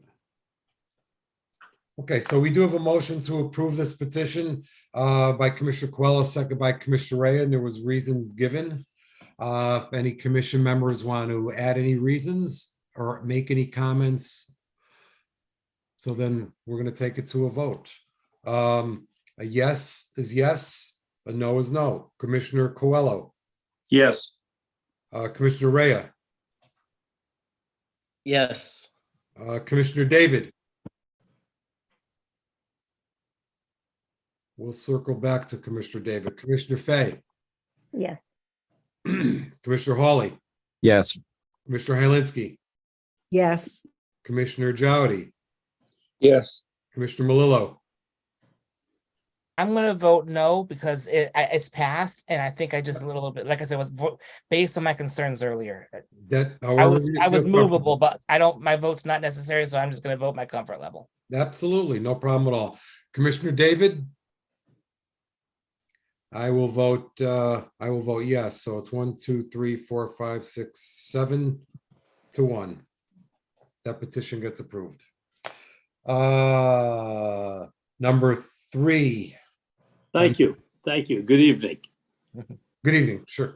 And by the way, for the record, Mr. Haddad, I Yes. do remember Meekers and Sostinski. And He couldn't help himself. going up the road a little bit, how about Rocanos? I remember. Oh, yeah. Oh, yeah. it's only My Boy Rocanos. Scout uniforms. Thank you. Good night, all. Right. night. Thank you. So I'm going to ask Ms. Calitro, what did I put under number 3? Which one of yours is under number Oh, That's the outdoor dining. outdoor? Okay, so we're not doing the EVC station. No, because no one moved it under. to Nobody old moved it. business. Okay, I know it was one of the. You know that's in effect no matter what, so Yeah. it isn't kind of sort of. Yeah, I have a motion I can offer, Mr. Chairman. Please, thank you. Do you need to read it in, or can we go straight to the motion? Let me just, no, I prefer to just read it in real quickly. Petition of City of Danbury by Sharon B. Calitro, Planning Director, to amend sections 2B, 3G, and 10B2 of the zoning regulations, amend definition of accessory use to clarify the size of accessory use in relation to the principal use established outdoor dining as an accessory use to licensed restaurant pursuant to Public Act 22-1, Section 2. Outline the process and requirements for an outdoor dining permit and add a fee for an outdoor dining accessory permit and its renewal. Public hearing was opened on April 25th, 2023, and it was closed on April 5th, 2023. And the vote will take place on April 26th, 2023. Go ahead, Commissioner Malone. Mr. Chairman, I'll make a motion to approve this petition in that it addresses the requirements of Public Act 22-1, provides opportunities for economic growth, is consistent with the plan of conservation and development. I would like to set the effective date for this regulation on May 1st, if it's not published in the news times by then. Thank you. Is there a second? Second by Ms. Hylinski, Commissioner Hylinski. Second. Any discussion? All those in favor signify by saying aye. Aye. Aye. Those opposed, you know what? We should do. Can you take a roll We're call? we're on Zoom. Let's do a roll. Commissioner Malillo. Yes. Commissioner Hylinski. Yes. Commissioner Coelho. Yes. Commissioner David. Commissioner Fay. Yes. Commissioner Hawley. Yes. Commissioner Jowdy. Yes. Commissioner Rea. Yes, Commissioner David. he might be sleeping. I vote yes. 1, 2, 3, 4, 5, 6, 7, 8, 0. Too bad Commissioner Mejia didn't stay on. She would have had a couple votes here. What about you, Mr. Chairman? I said yes. I make Okay. thank you. Ms. Ridley. Okay. I make it 8-0. So does anybody want to take a shot and move this EVC over to old business for discussion, possible action? How critical is this, Ms. Calitro? I mean, we're implementing it currently. I mean, I don't want, you to do anything you're uncomfortable with. It'll show up, Okay. I mean, it'd be great if you got rid of it because we got a full agenda for the next several meetings, but it's not the worst thing in the world. Yeah. I was really honestly, more concerned that we try to get the outdoor dining rigs up All and right. going and done. Well, I threw it out there. We'll see if I hear a voice from any commission members. Not hearing any. Okay. No new business, no correspondence. We have 1, 2, 3, 4, 5 petitions under for reference only. American Polish Club, Polish Citizens Club, Mether 78 LLC, Germantown Plaza, Bright Ravens is IS Danbury, and South Park Properties. Are there any other matters? Any other matters? Any other matters? Commission members, anybody want to make a motion to adjourn? Motion to adjourn? Second. Motion to adjourn by Commissioner Reyes, second by Commissioner Coelho. Any discussion? All those in favor signify by saying aye. Aye. Aye. Those opposed? Let the record show we are adjourning at 12:09. Thank you, everyone. Good night. Thank you, Good night. everyone. Good Good night. night.